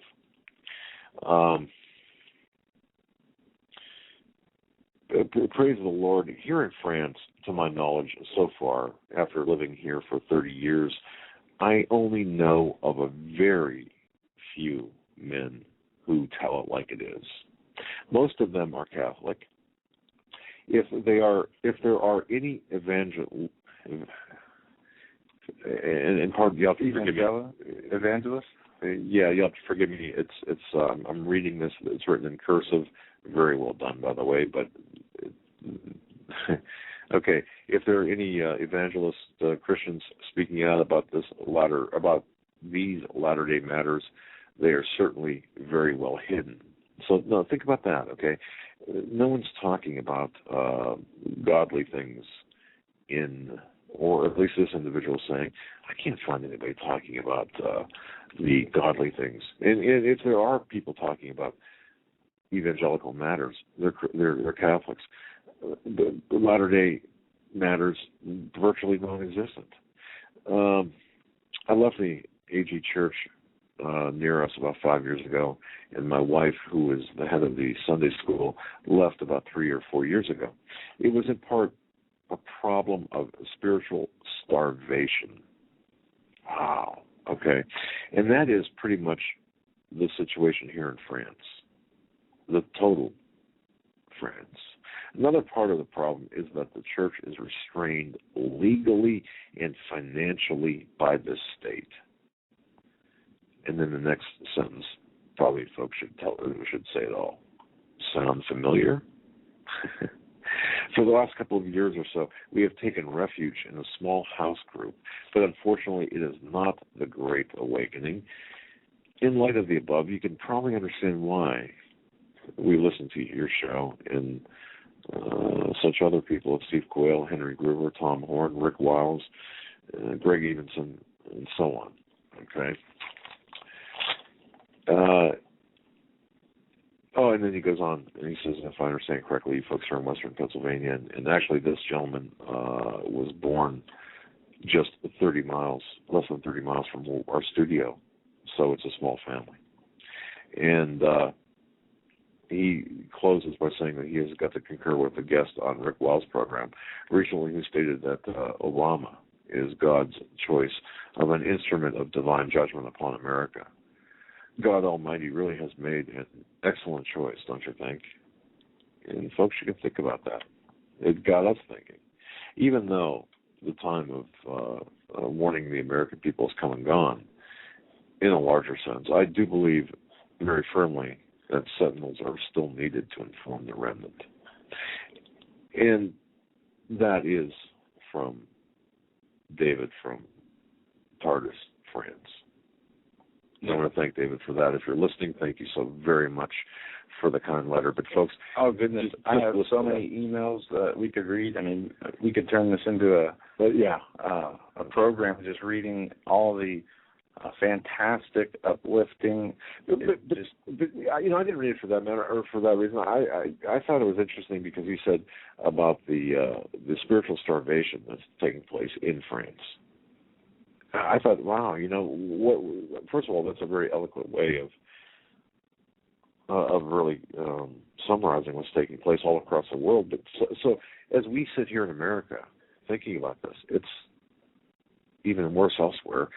And not only is it worse, I mean, people are suffering from spiritual starvation. But yeah, we do get so many nice emails and so many informative emails. I want to thank everyone for that. But, yeah, no, it really is fantastic to see.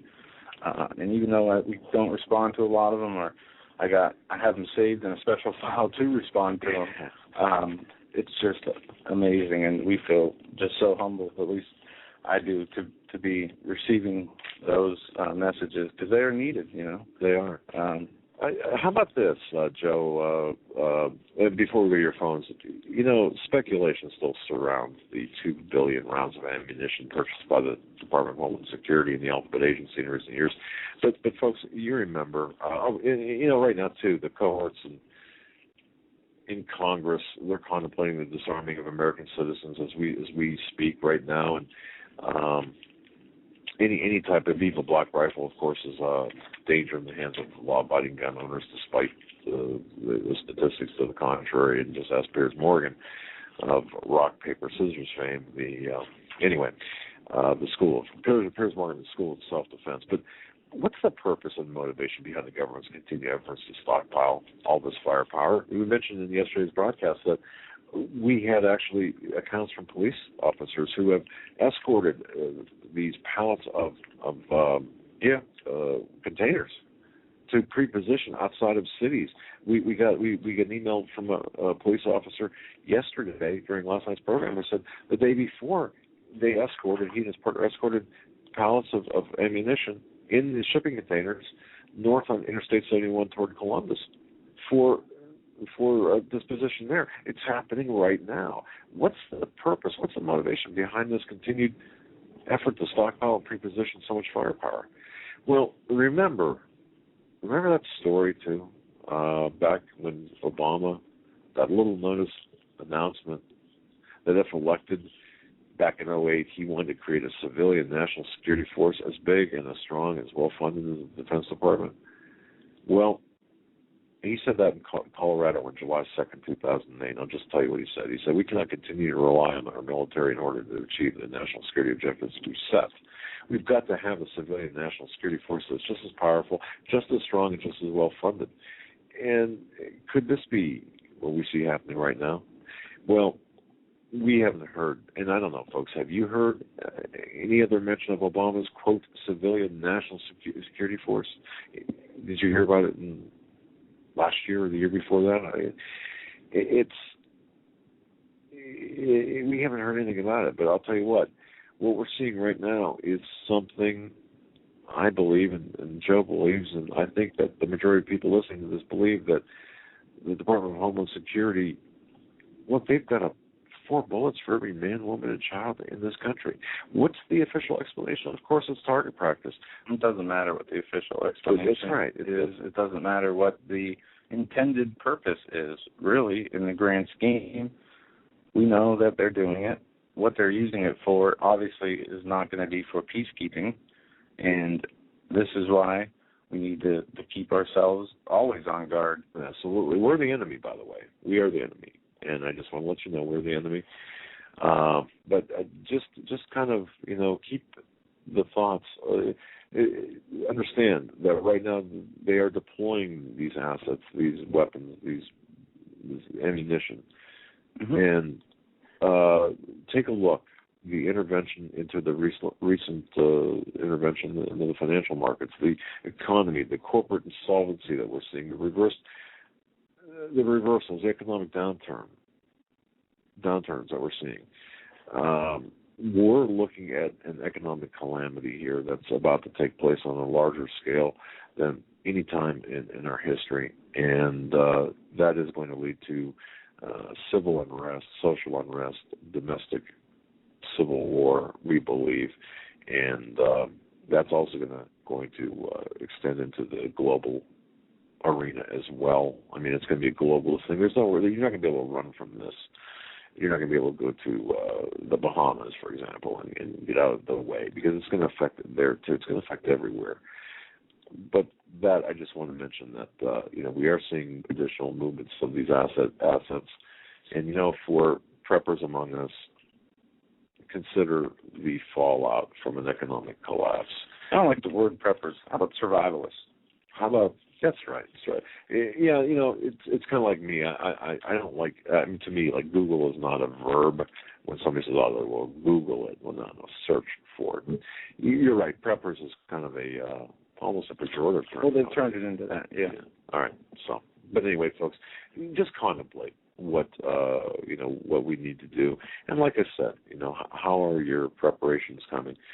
Have you picked up just an extra jar or two of whatever? And if you picked up a jar of peanut butter 3 months ago, you'd probably saved yourself $3 or $4. Yeah. But, all right. So we're going to go to the phone lines now. Thank you for your patience. We're going to go in line from time order on hold. The order received. So we're going to go to area code 615 first. 615, you're live on the Hagmann and Hagmann Report. Hello? Good evening. Yes, this is Khadija.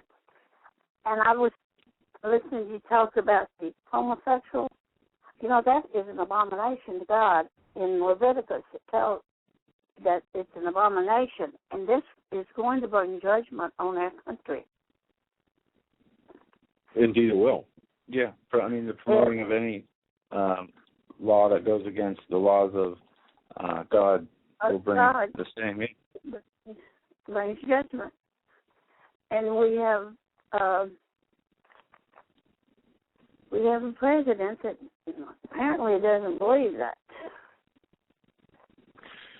No. That's right, Paula. I think we're under God's judgment right now. Okay, we agree with you 100%. Enjoy your show. Bye-bye. Well, thanks. God bless you. Yeah, we had a little trouble there with the overtalk and the delay, and of course it sounded like it was on the Skype. Didn't it sound like Skype? I don't know, or some sort of cell phone. I didn't catch her name, but thank you very much for the call. And she's right. No, we're bringing this on ourselves, and it's not just the president. I mean, there is a majority of Americans that believe that it's okay. Yeah, I don't quite follow that logic where, once again, I don't follow the logic where Rachel Maddow can sit in front of a television camera and say, we have to ban guns because it for the children. But it's celebrating abortions, right, and the anniversary of the law allowing abortions to become legal. Well, exactly how does that work? Yeah, that's the problem with the propaganda versus common sense. Which side of the line do you fall on? And I know our audience has common sense, and I hope the people who come and maybe just listen to this show or who are new listeners, if you haven't learned, take those electronic devices like the TV and anything that tells you what is going on, instead of showing you the truth or they give you little bits and pieces. Unplug the TV just altogether. I find that is the best way. Just get away from it, as far away from it as you can. But moving on the phone lines here, area code 920, we're coming to you next. You're live on the Hagmann and Hagmann Report.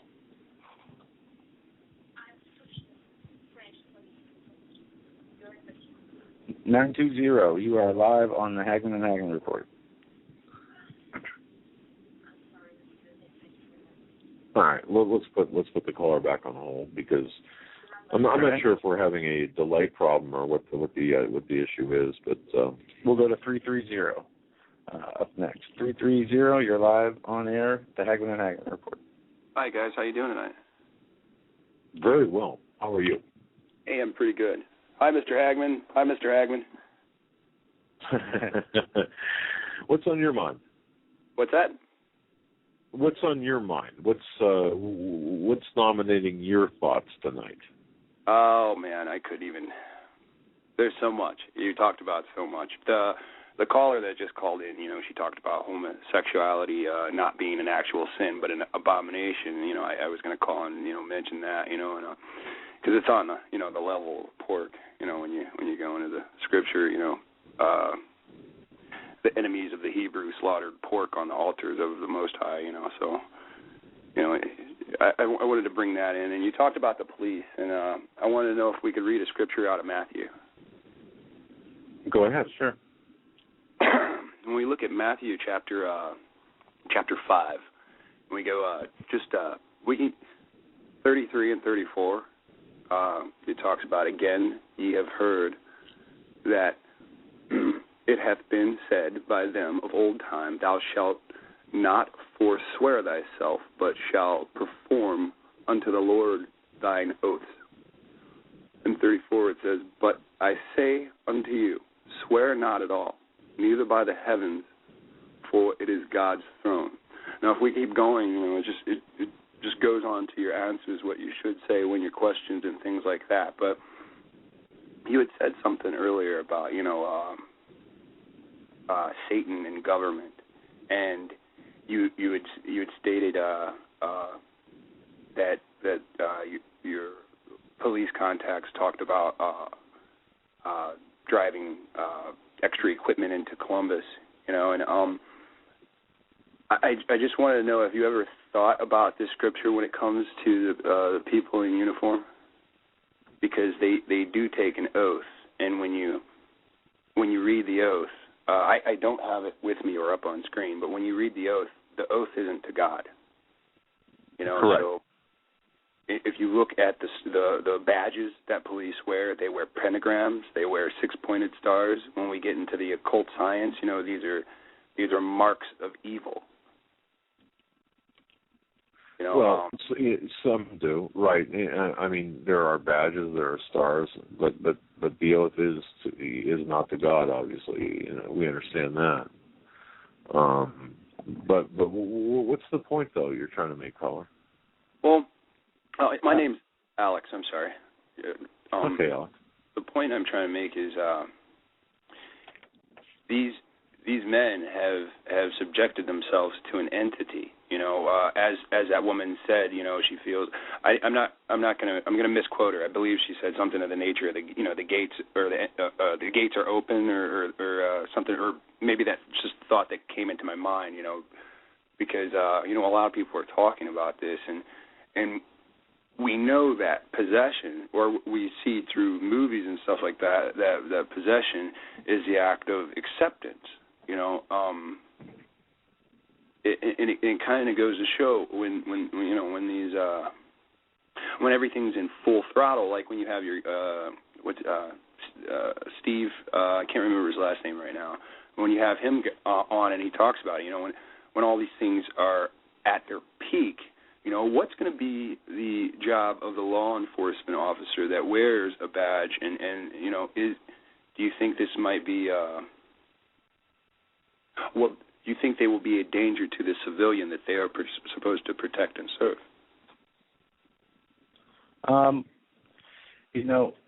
As far as the personnel are concerned, being a danger to civilian, their oath, the officers, military personnel swear an oath to protect and preserve the lives of the people. Well, technically, to protect the Constitution. Right, but to protect the people. Correct. Now, and I understand what the caller is saying. I'm pretty sure I do. And there's a couple of problems. One, them taking an oath, not to God, but to men, to uphold men's laws. And two is the problem of the laws changing, or the orders changing, to where the oath doesn't even matter. Regardless, people are going to follow orders, right? Kind of like you saw in Germany. Well, Alex, look, I know a lot of really good law enforcement, God-believing Christian law enforcement officials who joined the police department to help people, thinking that they could make a difference. Okay, at least in my generation. Now, right. I don't know. So and like you said by that comment, in your generation, times have changed. We see now that it's protect property and serve warrants. We had the situation where there was a drowning man in the river a year or two ago, and the officers wouldn't jump in to save him. Oh, yes, I remember that. Yeah, we see things like Katrina and the things that are happening on New York City streets, and we see them in Arkansas. We covered an article where police are going to be out patrolling SWAT teams and assault rifles, walking down the street in the name of safety. But, we need to pray for these individuals that they find the Lord's will for them in what they're doing, whether it's the military or police or even government, because it's really out of our hands what they do.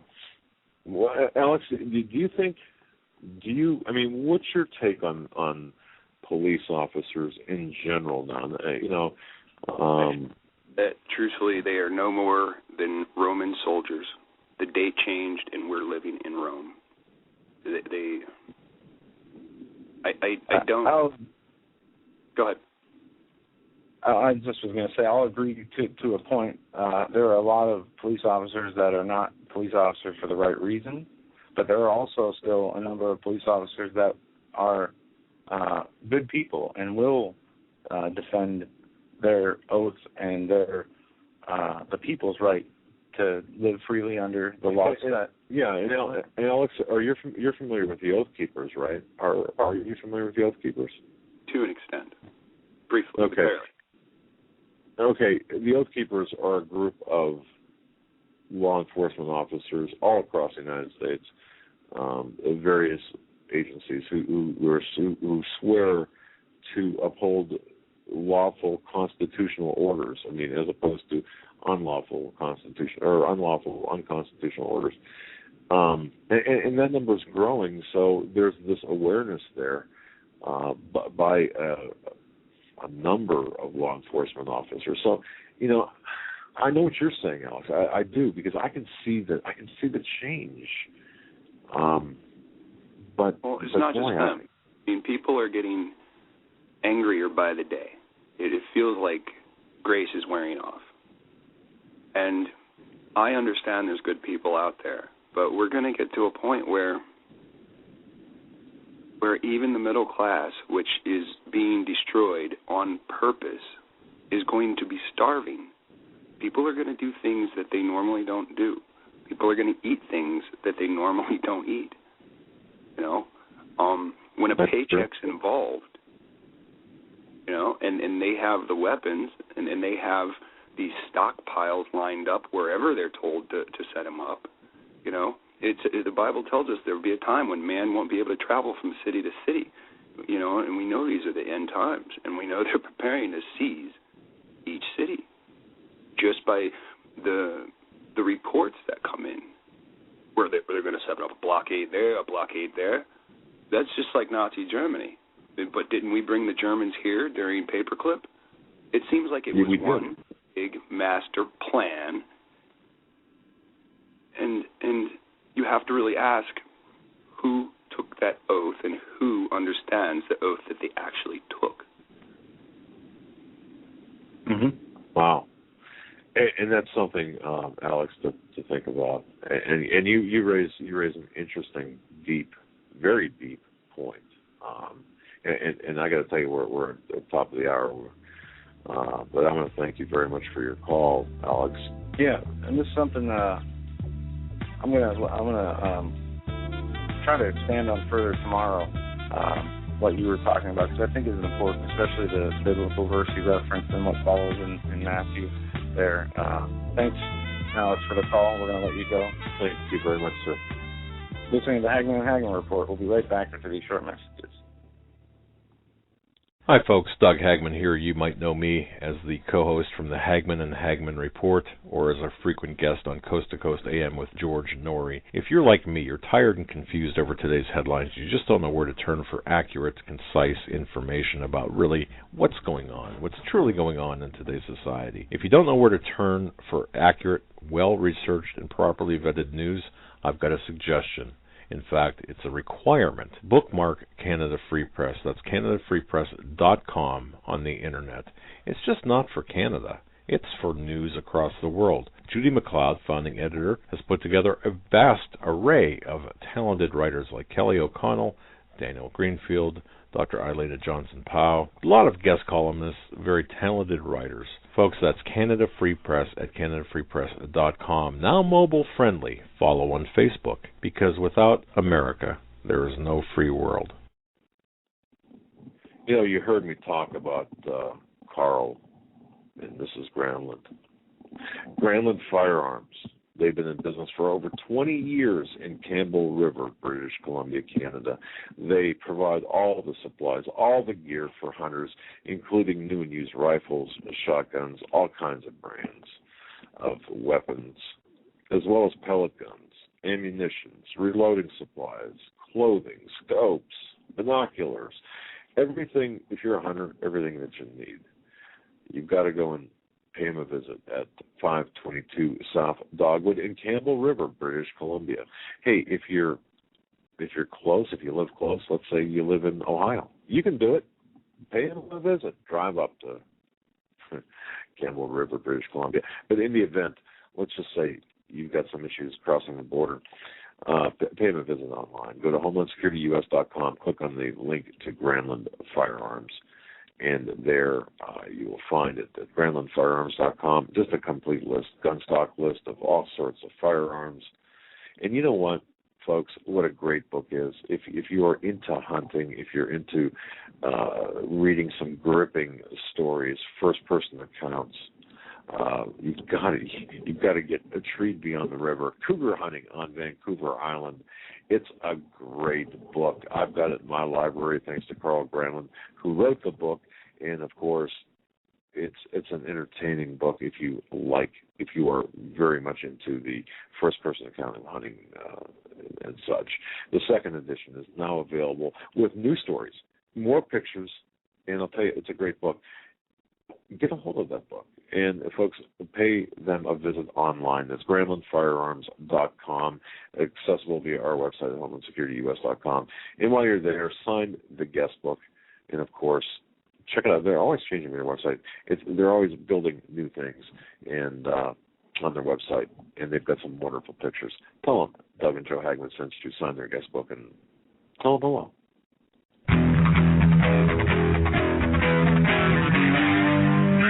Doug Hagmann, one guy that doesn't need a bullhorn to get your attention. You want answers! I want the truth! You can't handle the truth!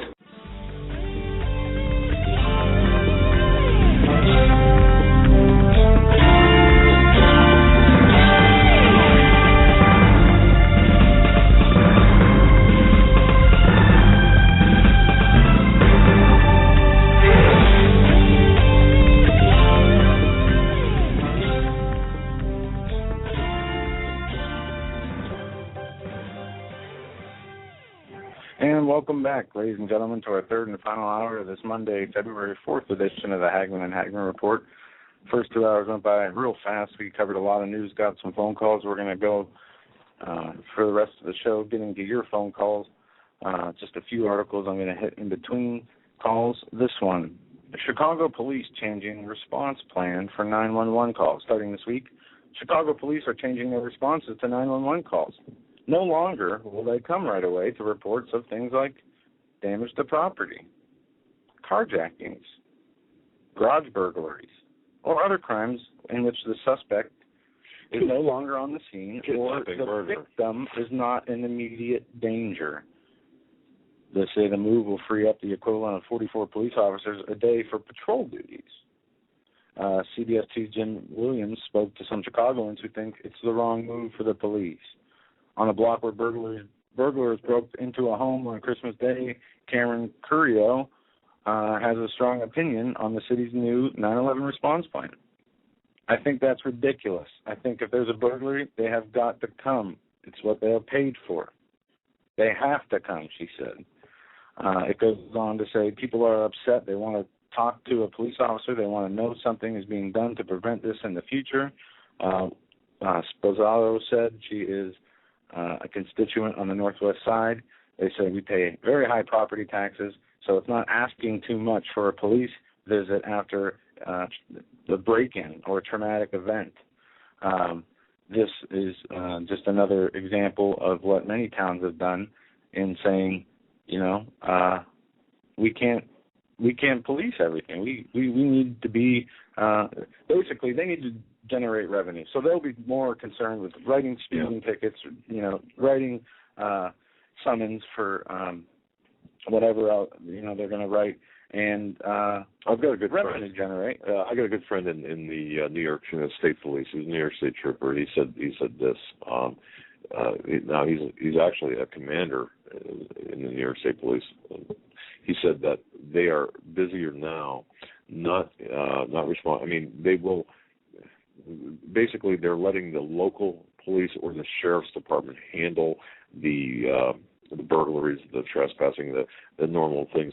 They have been, and this was last week I talked to this individual. He said they have been instructed to increase revenue, like you just said. So the article is consistent with direct information from my friend who said, and by the way, this is the last year he's retiring. graduate. They get quotas, and I can't tell you, that makes me feel old. I could retire if I was, doggone it. Anyway,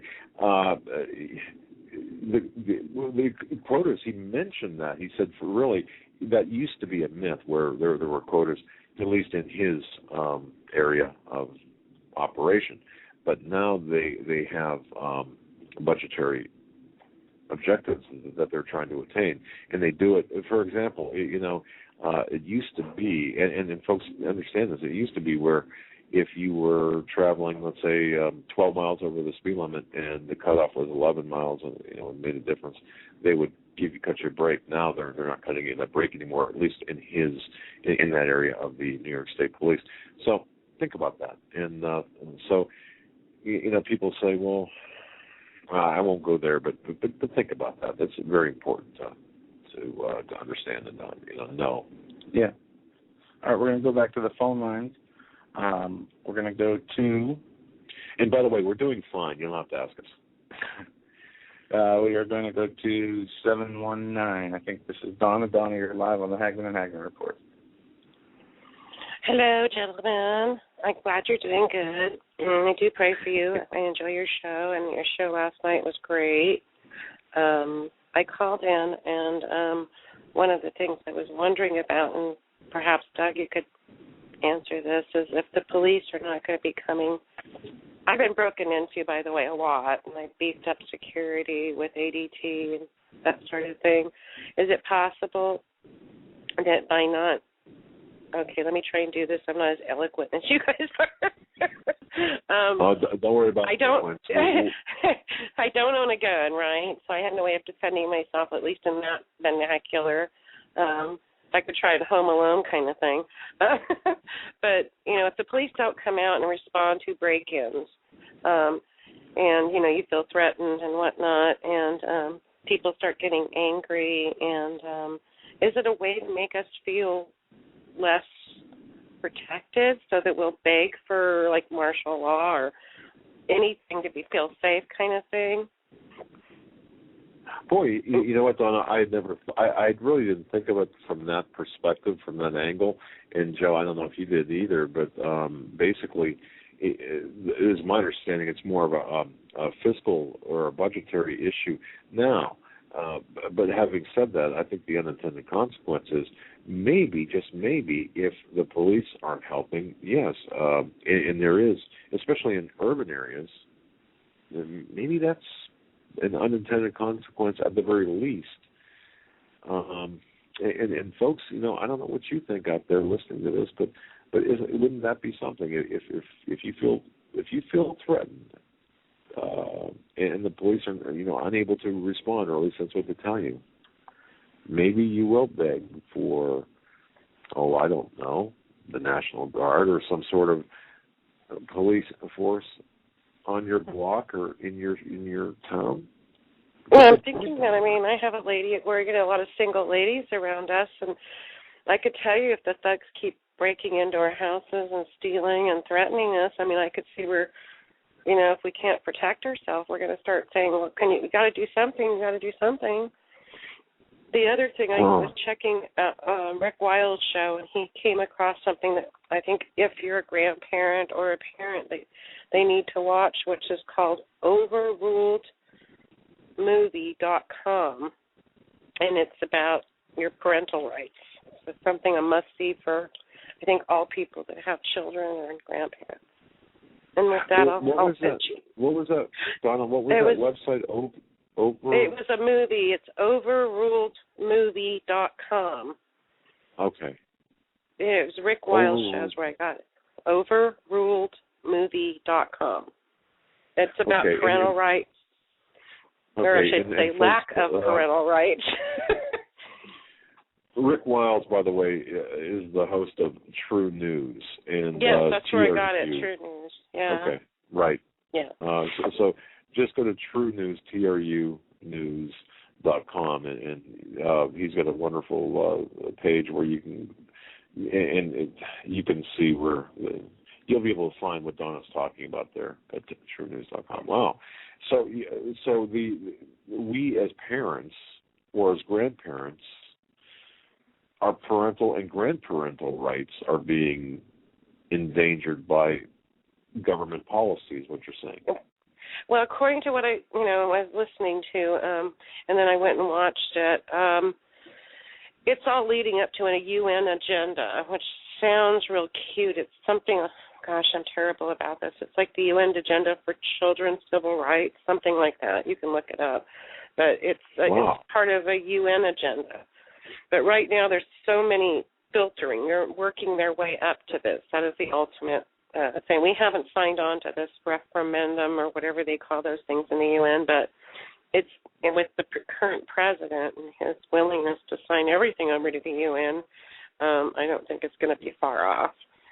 But right now there's a lot of things that, for instance, hypothetically, this child, in the beginning of the documentary, the parents are, obviously the child comes home with some literature regarding same-sex marriage couples, and their child is 5 years old in kindergarten.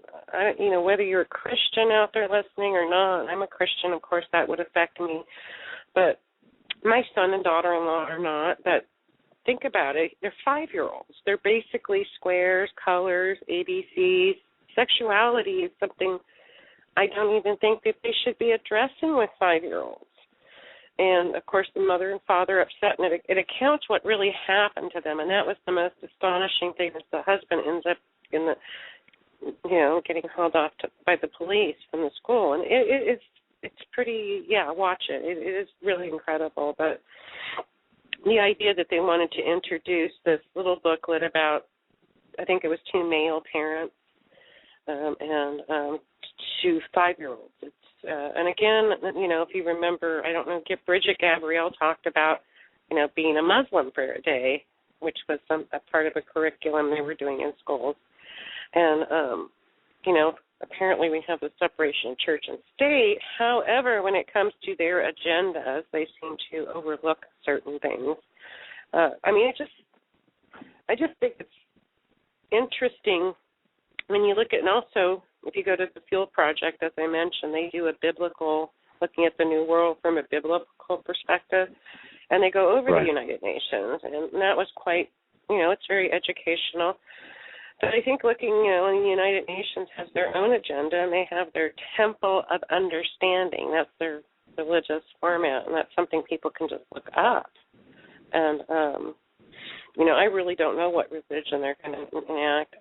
They definitely are working towards some sort of one world religious sort of thing. And also, by the way, I was able to share through sharing with my aunt in Los Angeles area, and that's the Christian side of the family.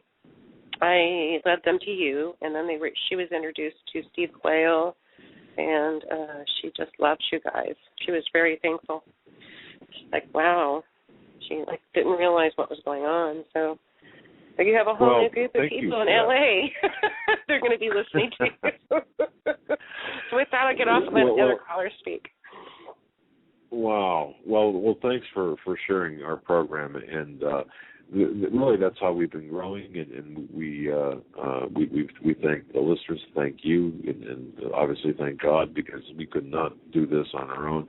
All we're trying to do is help people understand what's really going on out there, and point people in the direction of what's really truly important news items amid this white noise of all this stuff that can overwhelm you. You sit down in the morning with a cup of coffee at your computer, click on the Drudge Report, and you get all these links and all these headlines, and it's like, well, what's important really?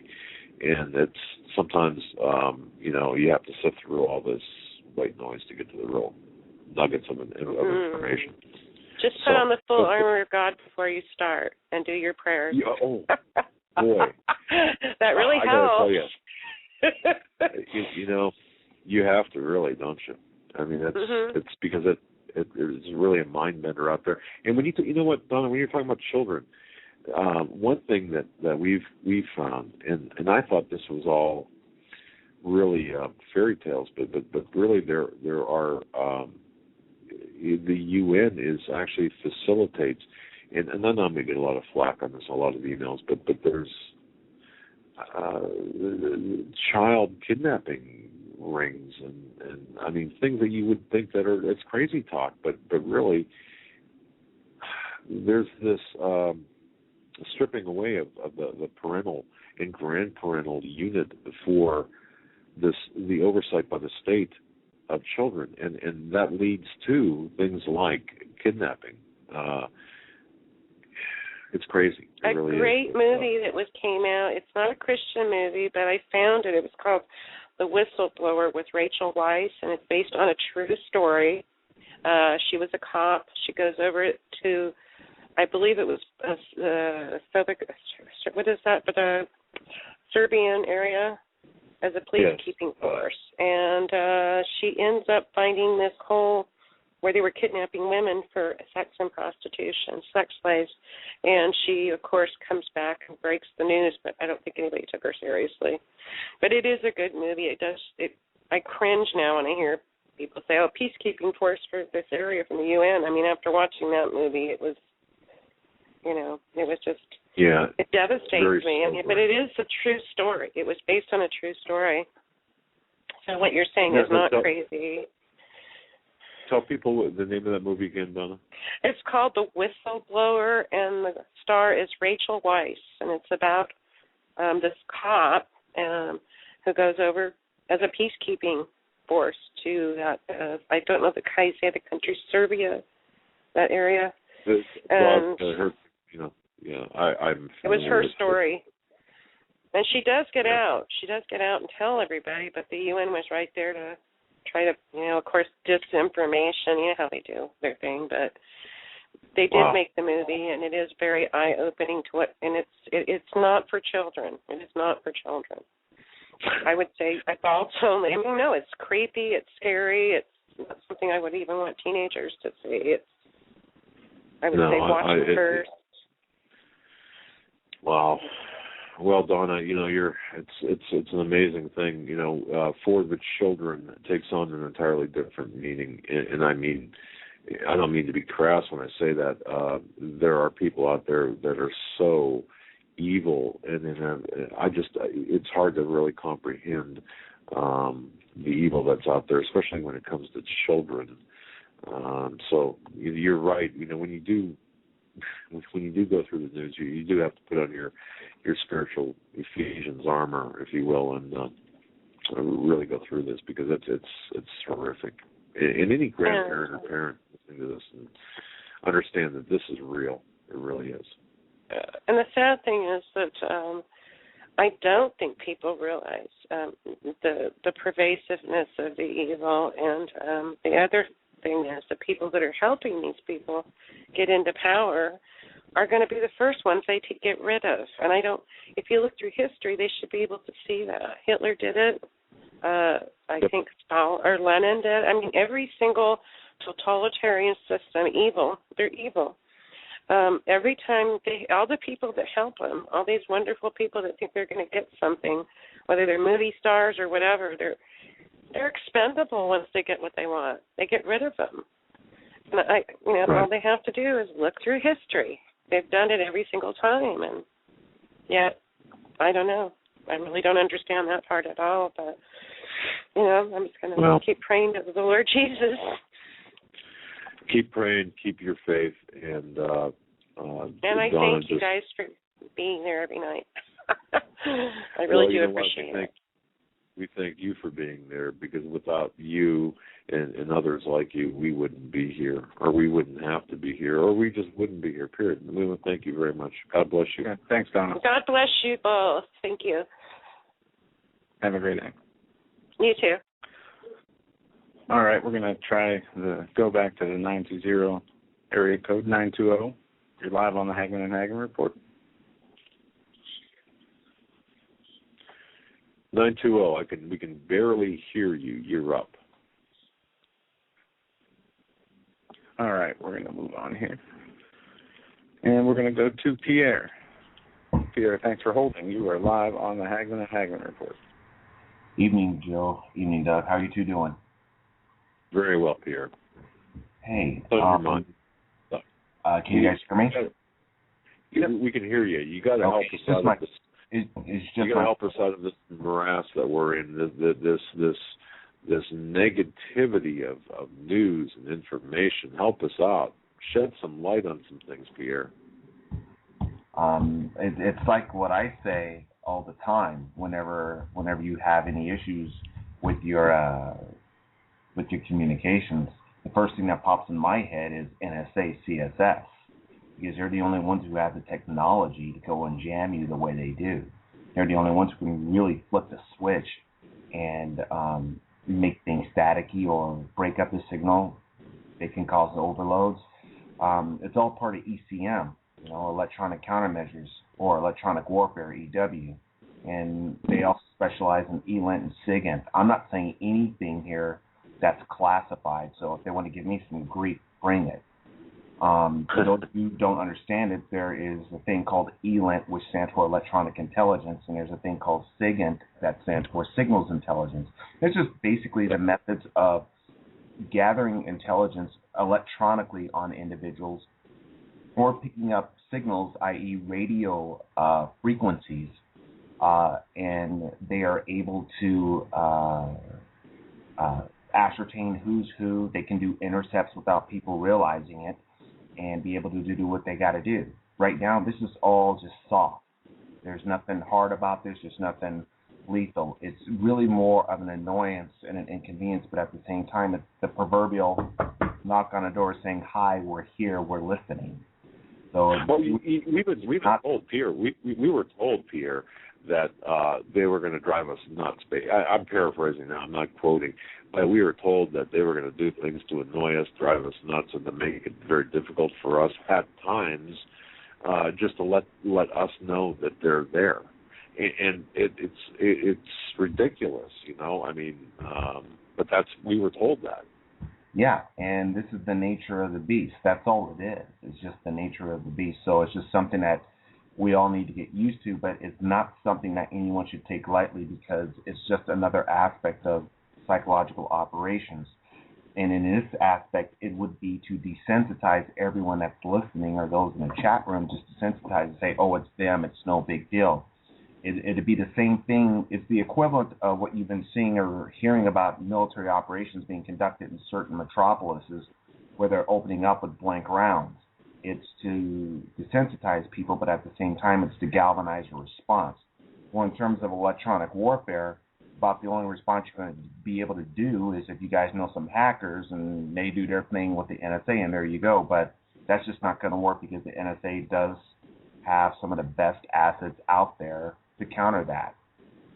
And that makes them both an asset and a liability, or an enemy. I mean, there was stories I read about how, I forgot who it was, but there was a gentleman who was on the inside who knew quite a bit of what was going on with the NSA, and these guys were good. The NSA at one point was really doing the good job. All their ears were pointed outwards to hear what was coming towards us. And then one day, by some kind of project directive, everything got shifted inward. So now they listen to us. They monitor us.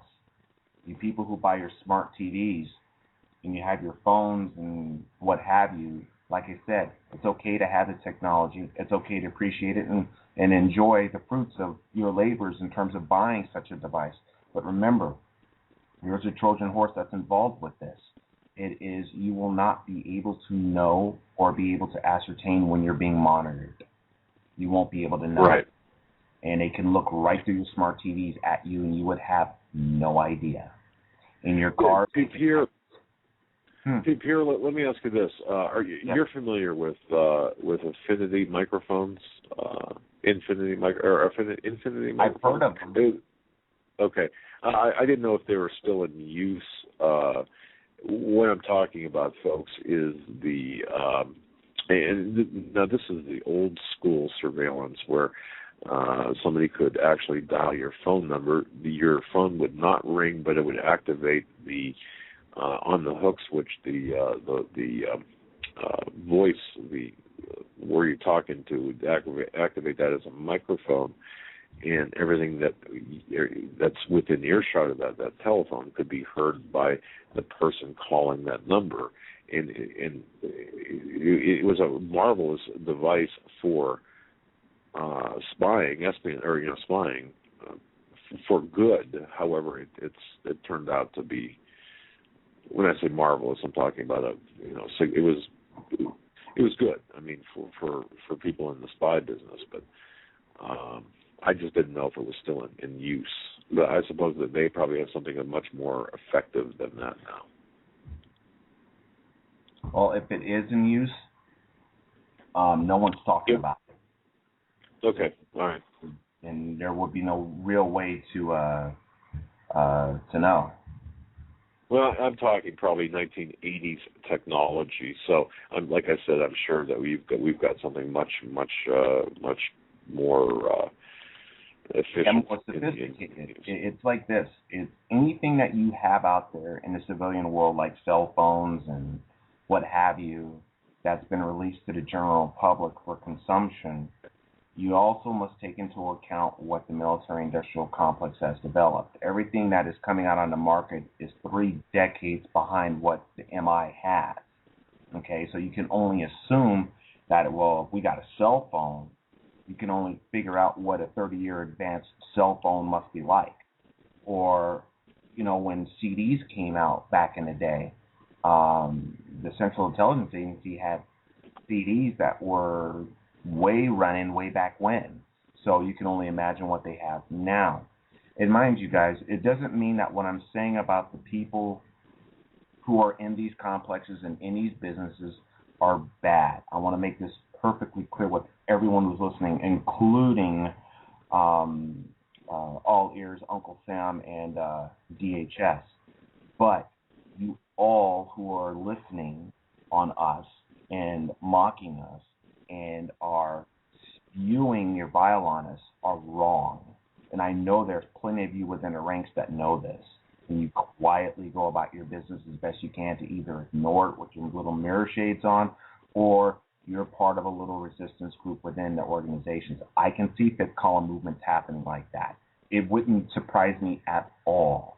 They just can't say anything because counterintelligence assets are being used to curtail these people from saying anything.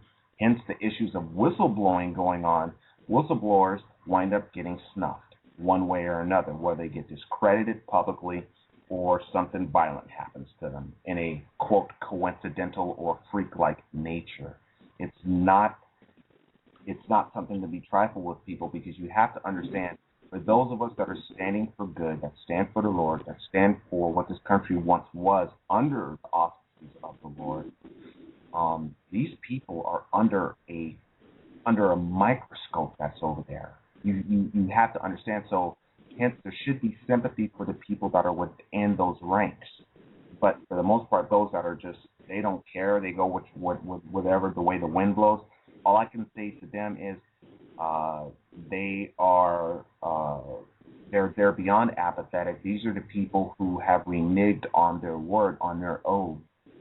Because whether you're in the military or you're in a civilian law enforcement agency, whether it's CIA, NSA, FBI, whatever, or the Marine Corps or the Navy or the Coast Guard, you all took oath, you swore it. It's not something to be taken lightly. And for those that do, and have switched to the other side, you are all forsaken. You need to be thinking about what that means about being forsaken. You have to understand that. It's important. It's not good to be forsaken. The light doesn't shine on you anymore. You're in the darkness and you're on your own. It doesn't pay to be like this, because at some point, those who betray their countries, those who betray their own people will be made to pay a price. The people who want to come in here and take over what we have by right of financial dominion will eliminate these people because they won't trust them. It's simple. How can they trust anyone who betrayed their own people? Bottom line. True. And that's not a good thing. That's not a good thing at all. But everyone thinks that they're go. Everyone thinks that everything's going to be fine. That's not the case. On to the other subject here real quick. What happened with that seal really, really, really put the hook in me, and it really pissed me off. Of course he knew things, obviously. But I'm getting to the point where I'm so angry seeing members of Naval Special Warfare getting off. I'm tired of seeing members of our elite forces getting knocked off. I remember, there's missions that these guys do, and sometimes the missions don't go right. You don't hear about it because it's swept under the rug for a reason, for national security and, execution of U.S. foreign policies and so forth, blah, blah, blah. But now what we're looking at here is the blatant, deliberate sanctioning of these individuals. And all they did was swore an oath and to defend this country. They didn't expect to have their helo blow up, with them in it. Or I'm sure the sniper who was doing his training with a friend of his on the range didn't expect to get rounds plugged into him by a Marine, which really pisses me off because I'm a Marine. So that's kind of that's more than a black eye to the Marine Corps. And that reeks of psyops as far as I'm freaking concerned. Mind control, you call it what you will. There's no reason why that Marine should have off that field. None. And it just reeks completely of psyops and mind control.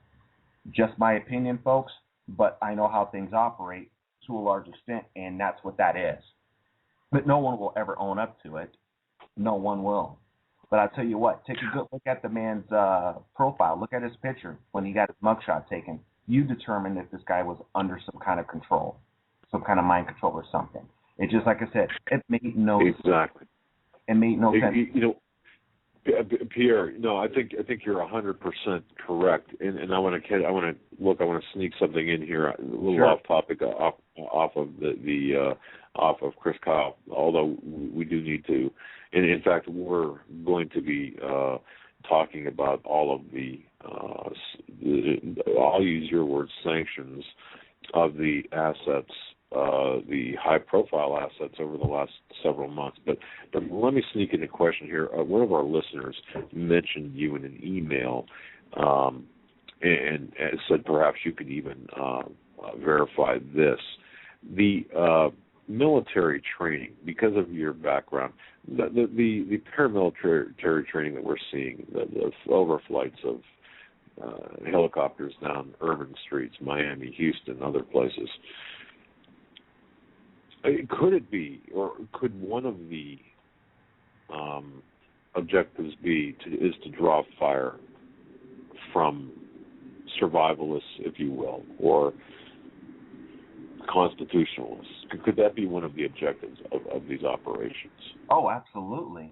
I know if I was in one of those helos and I was told, okay, hey, we're going to be flying over, we're going to be doing this, shooting blanks, but if you happen to take fire, switch to live rounds, you can bet dollars to dimes. Those guys have live ammo drums set, ready to go. They'll switch it in a heartbeat, and they're going to find out who it is, and they're just going to lay in on them. I agree. No, we were told that we were told, Pierre, that on board, even though they were firing blanks, if you will, on board that they had live ammunition. Oh, of course they would. Of course they would, because it's part of it's all part of the op order. Whatever your operations order is, the plan. You get what's called a 5-paragraph warning order. Again, none of this is classified.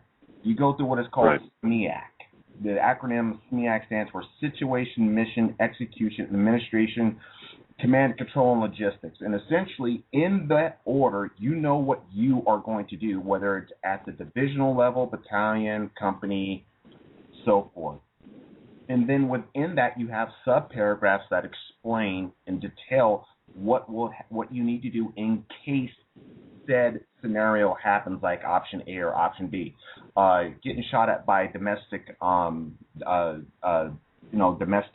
groups that are firing at you, then you would have the right to use deadly force. Well, if anyone wants to know what the definition of deadly force in the military is, back when I was in, deadly force is that force which is used for the purpose of causing, or which is known, or should be reasonably known, to constitute the substantial likelihood of causing either death and or serious bodily harm. And these men will execute those orders, because you got to remember one thing: they have a family to go back to. They have their buddies to save. And they'll be damned if they're going to be taking rounds down range while they're firing blanks off, and their bird goes down, that could potentially kill other people. I mean, any number of wrong possibilities can happen.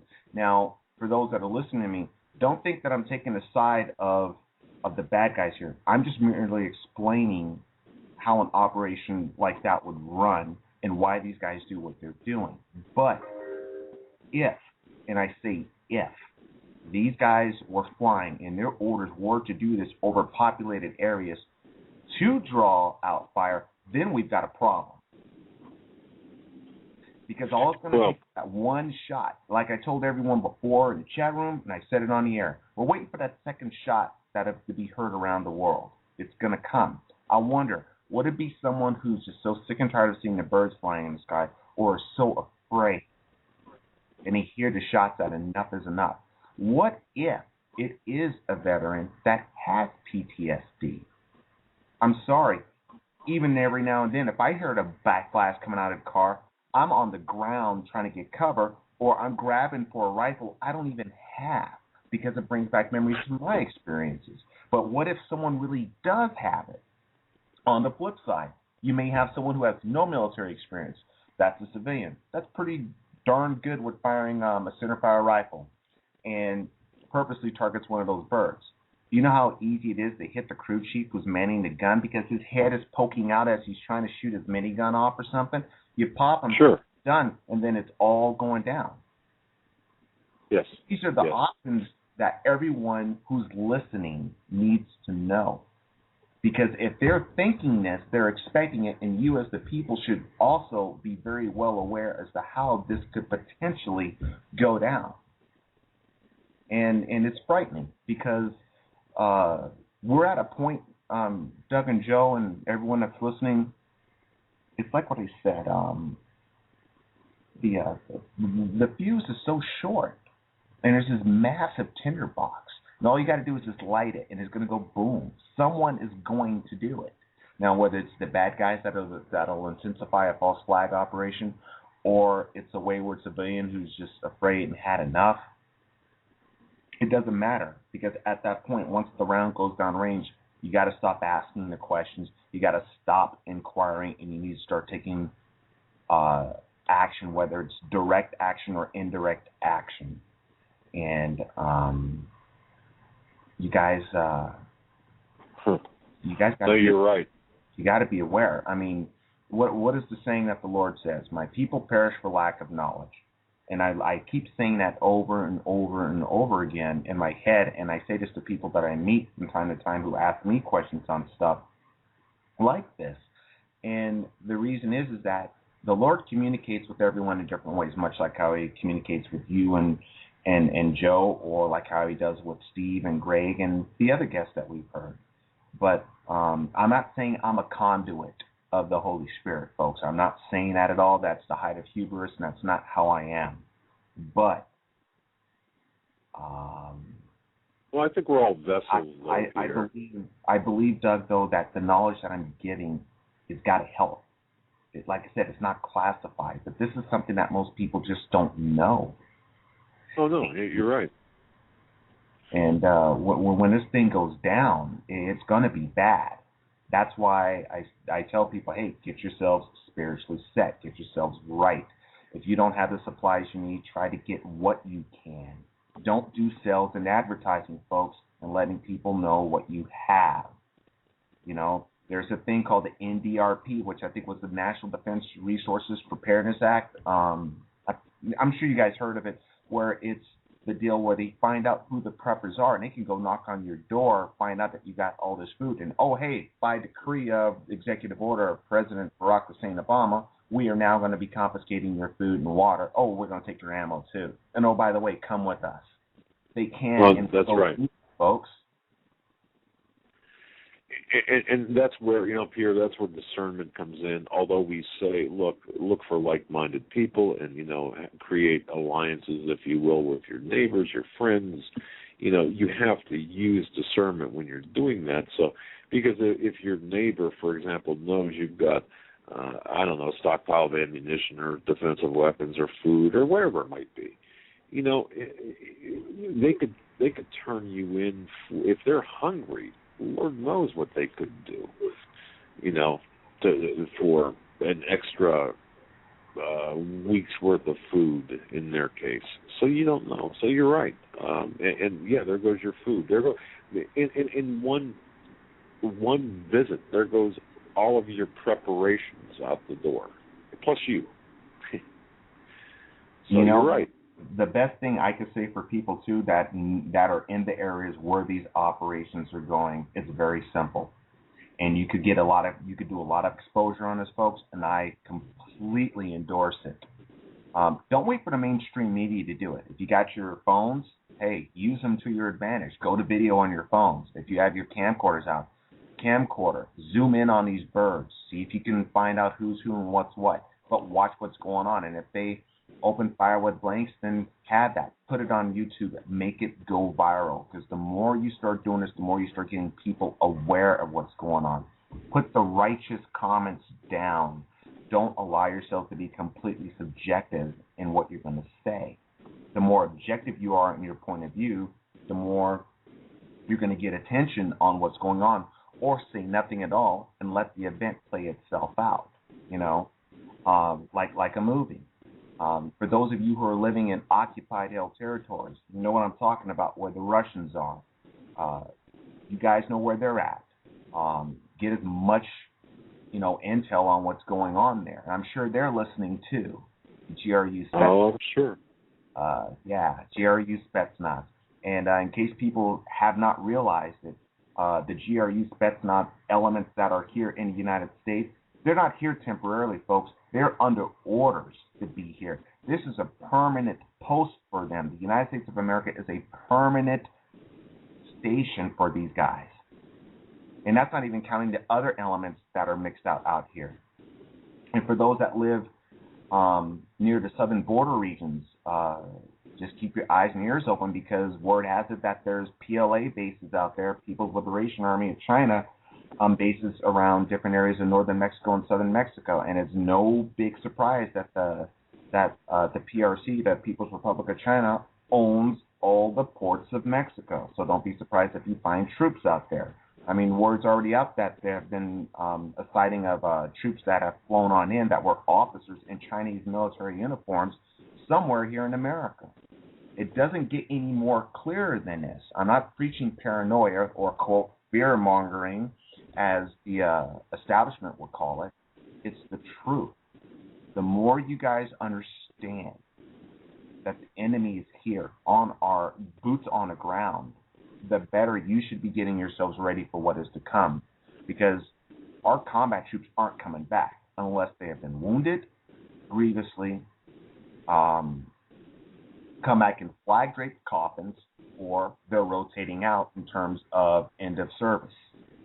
But for the bulk of our forces, they are going everywhere, and Africa is the campaign. It's going to get deep. And the more our combat forces are out overseas with less defense over here, you guys do the math. I mean, the Southern Radar net's gone down. There's issues I've heard of the Northern Radar net was down for a little bit. Why? Because they are allowing these forces to fly on in. And it's always something. Don't think for a second that people who are in the military, our military, are completely in the dark. They even hear what's called scuttlebutt, which is rumor. That's what scuttlebutt is. They've heard scuttlebutt of things. And I'm sure they're very well aware, and they're scared too. Everyone is scared. Everyone is on edge. But let's not lose our heads. And that's the most important thing I think I could say to everyone, is don't lose your heads. Because you start losing your heads, you start running around with chickens with your heads cut off, you're going to be doing actions that don't need to be done. You're going to find yourselves compromised. You're going to find yourselves either incarcerated or dead. I'd rather people be locked on, understand what's going on, watch the situation happen, then take appropriate action, than go off the handle and be nuts. And as for the economic collapse you were talking about, Doug and Joe, I've heard from different shows, everything from Max Kaiser to Gerald Celente to John Moore, and their sources, it's coming. I heard March, April, right around that. The same thing we heard. March, yeah, April, same thing we heard. we're talking March, April 2013. And so if that happens, folks, that's a domino effect. That should be the biggest red flag right there if anyone isn't locked on.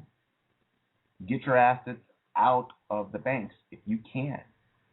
Kill off your IRAs, you know. Take what you can. It's like what Steve said, 70% is better than having 100% of nothing.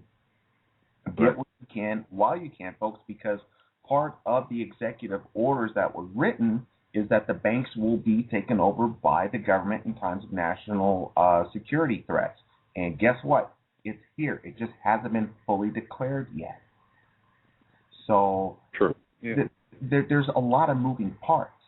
You guys just got to figure out what part you want to go into, examine it, and then that will open up the doors to the other part. It's like following the money trail. The only difference is you're following information.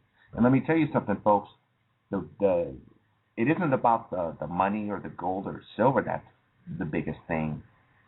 If you've got the information is worth more than all the gold and silver and precious metals in the world.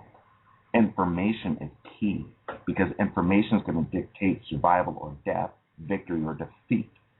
The more information you have, real information, not mainstream regurgitated media information, but the real deal, the better you'll be able to make an informed decision. If you have relatives that say, conversely, I think you're nuts, blah, blah, blah, blah, blah, blah, then don't talk to them. Just continue on doing what you're doing, and then when the reality of things happen, then hopefully they'll come your way. If not, you guys got to cut your losses. You do. I know family is everything, but what can you say? Yes. No, you're right on, Pierre, with what you're saying, and I want to thank you for your call. We got about 10 minutes left, and we're going to move on. We'll be talking soon. You take care of yourself, okay? As always, 100%. Man. Take care, guys. All right, man. Yeah, and folks, Pierre is a good, very, very good source of information. Some people know his history. He's a very well vetted source and very well respected. But moving along here, 832 area code. We're coming to you next. You're live on the Hagmann and Hagmann Report. Hi, is that me? That is. Can you hear me? Oh, hey, I wanted to comment on a couple of things that he was saying. You know the ex-Marine that was just killed? Well, he was one of three. He was one of three who were entrepreneurs, who were vets, and who were involved in pro-gun activities of some sort of training or selling or buying or that sort of thing. 3 of them killed in 1 month in Texas. Chris Kyle, Keith Ratliff, and John Noveski. Yeah. But we haven't been hearing it on the mainstream news, but I think they're targeting these people. You know, I definitely think they're targeting these people. And also, I can't remember what his name was, but he was talking about, the collapse and everything. Well, I was trying to find it. It seems like every time that I try to email to myself, it mysteriously disappears from my trash. I mean, from my emails. But in 2008, I came across an article, and it's called Repo, R-E-P-O, like if you repossess something, and the letters stand for Reed, Edwards, Pelosi, and Obama. And what this thing is they were saying in this article that one of the things that they were doing is they formulated this plan where they were going to confiscate everybody's 401ks and IRAs and that sort of thing. But they really have more power in it than that. And what they can actually do, I mean, it's like $1.7 trillion of personal assets that are by the Americans, bank accounts, savings accounts, different types of things like that. And I was listening on John Moore, and he was talking about what happens when they are going to confiscate these funds. And he was saying you're going to start seeing a lot of articles about foreign hackers. And I have been seeing so many articles about foreign hackers. It says that they're going to they're going to shut down the Internet, for a few days. They're going to call a bank holiday. And when that happens, they're going to take the money.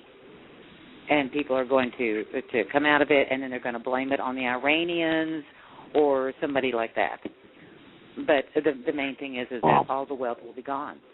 And I have been seeing so many of these things, and they're talking about foreign hackers, and I'm like, oh my God, John was right on the money on this. But if anybody's going to get their money out, they need to do it, because it's getting ready. I mean, think about it. I mean, all of a sudden they give themselves a $1.7 trillion raise overnight. And you know that's not going to be reimbursed. No, you're exactly right. And for listeners that never heard this before, and we probably should have done more speaking or talking about this, Reed, Edwards, Pelosi, and Obama joined forces to form Repo Incorporated. It was a show of solidarity back in 2008. Well, and not only that, they did it to get Obama elected.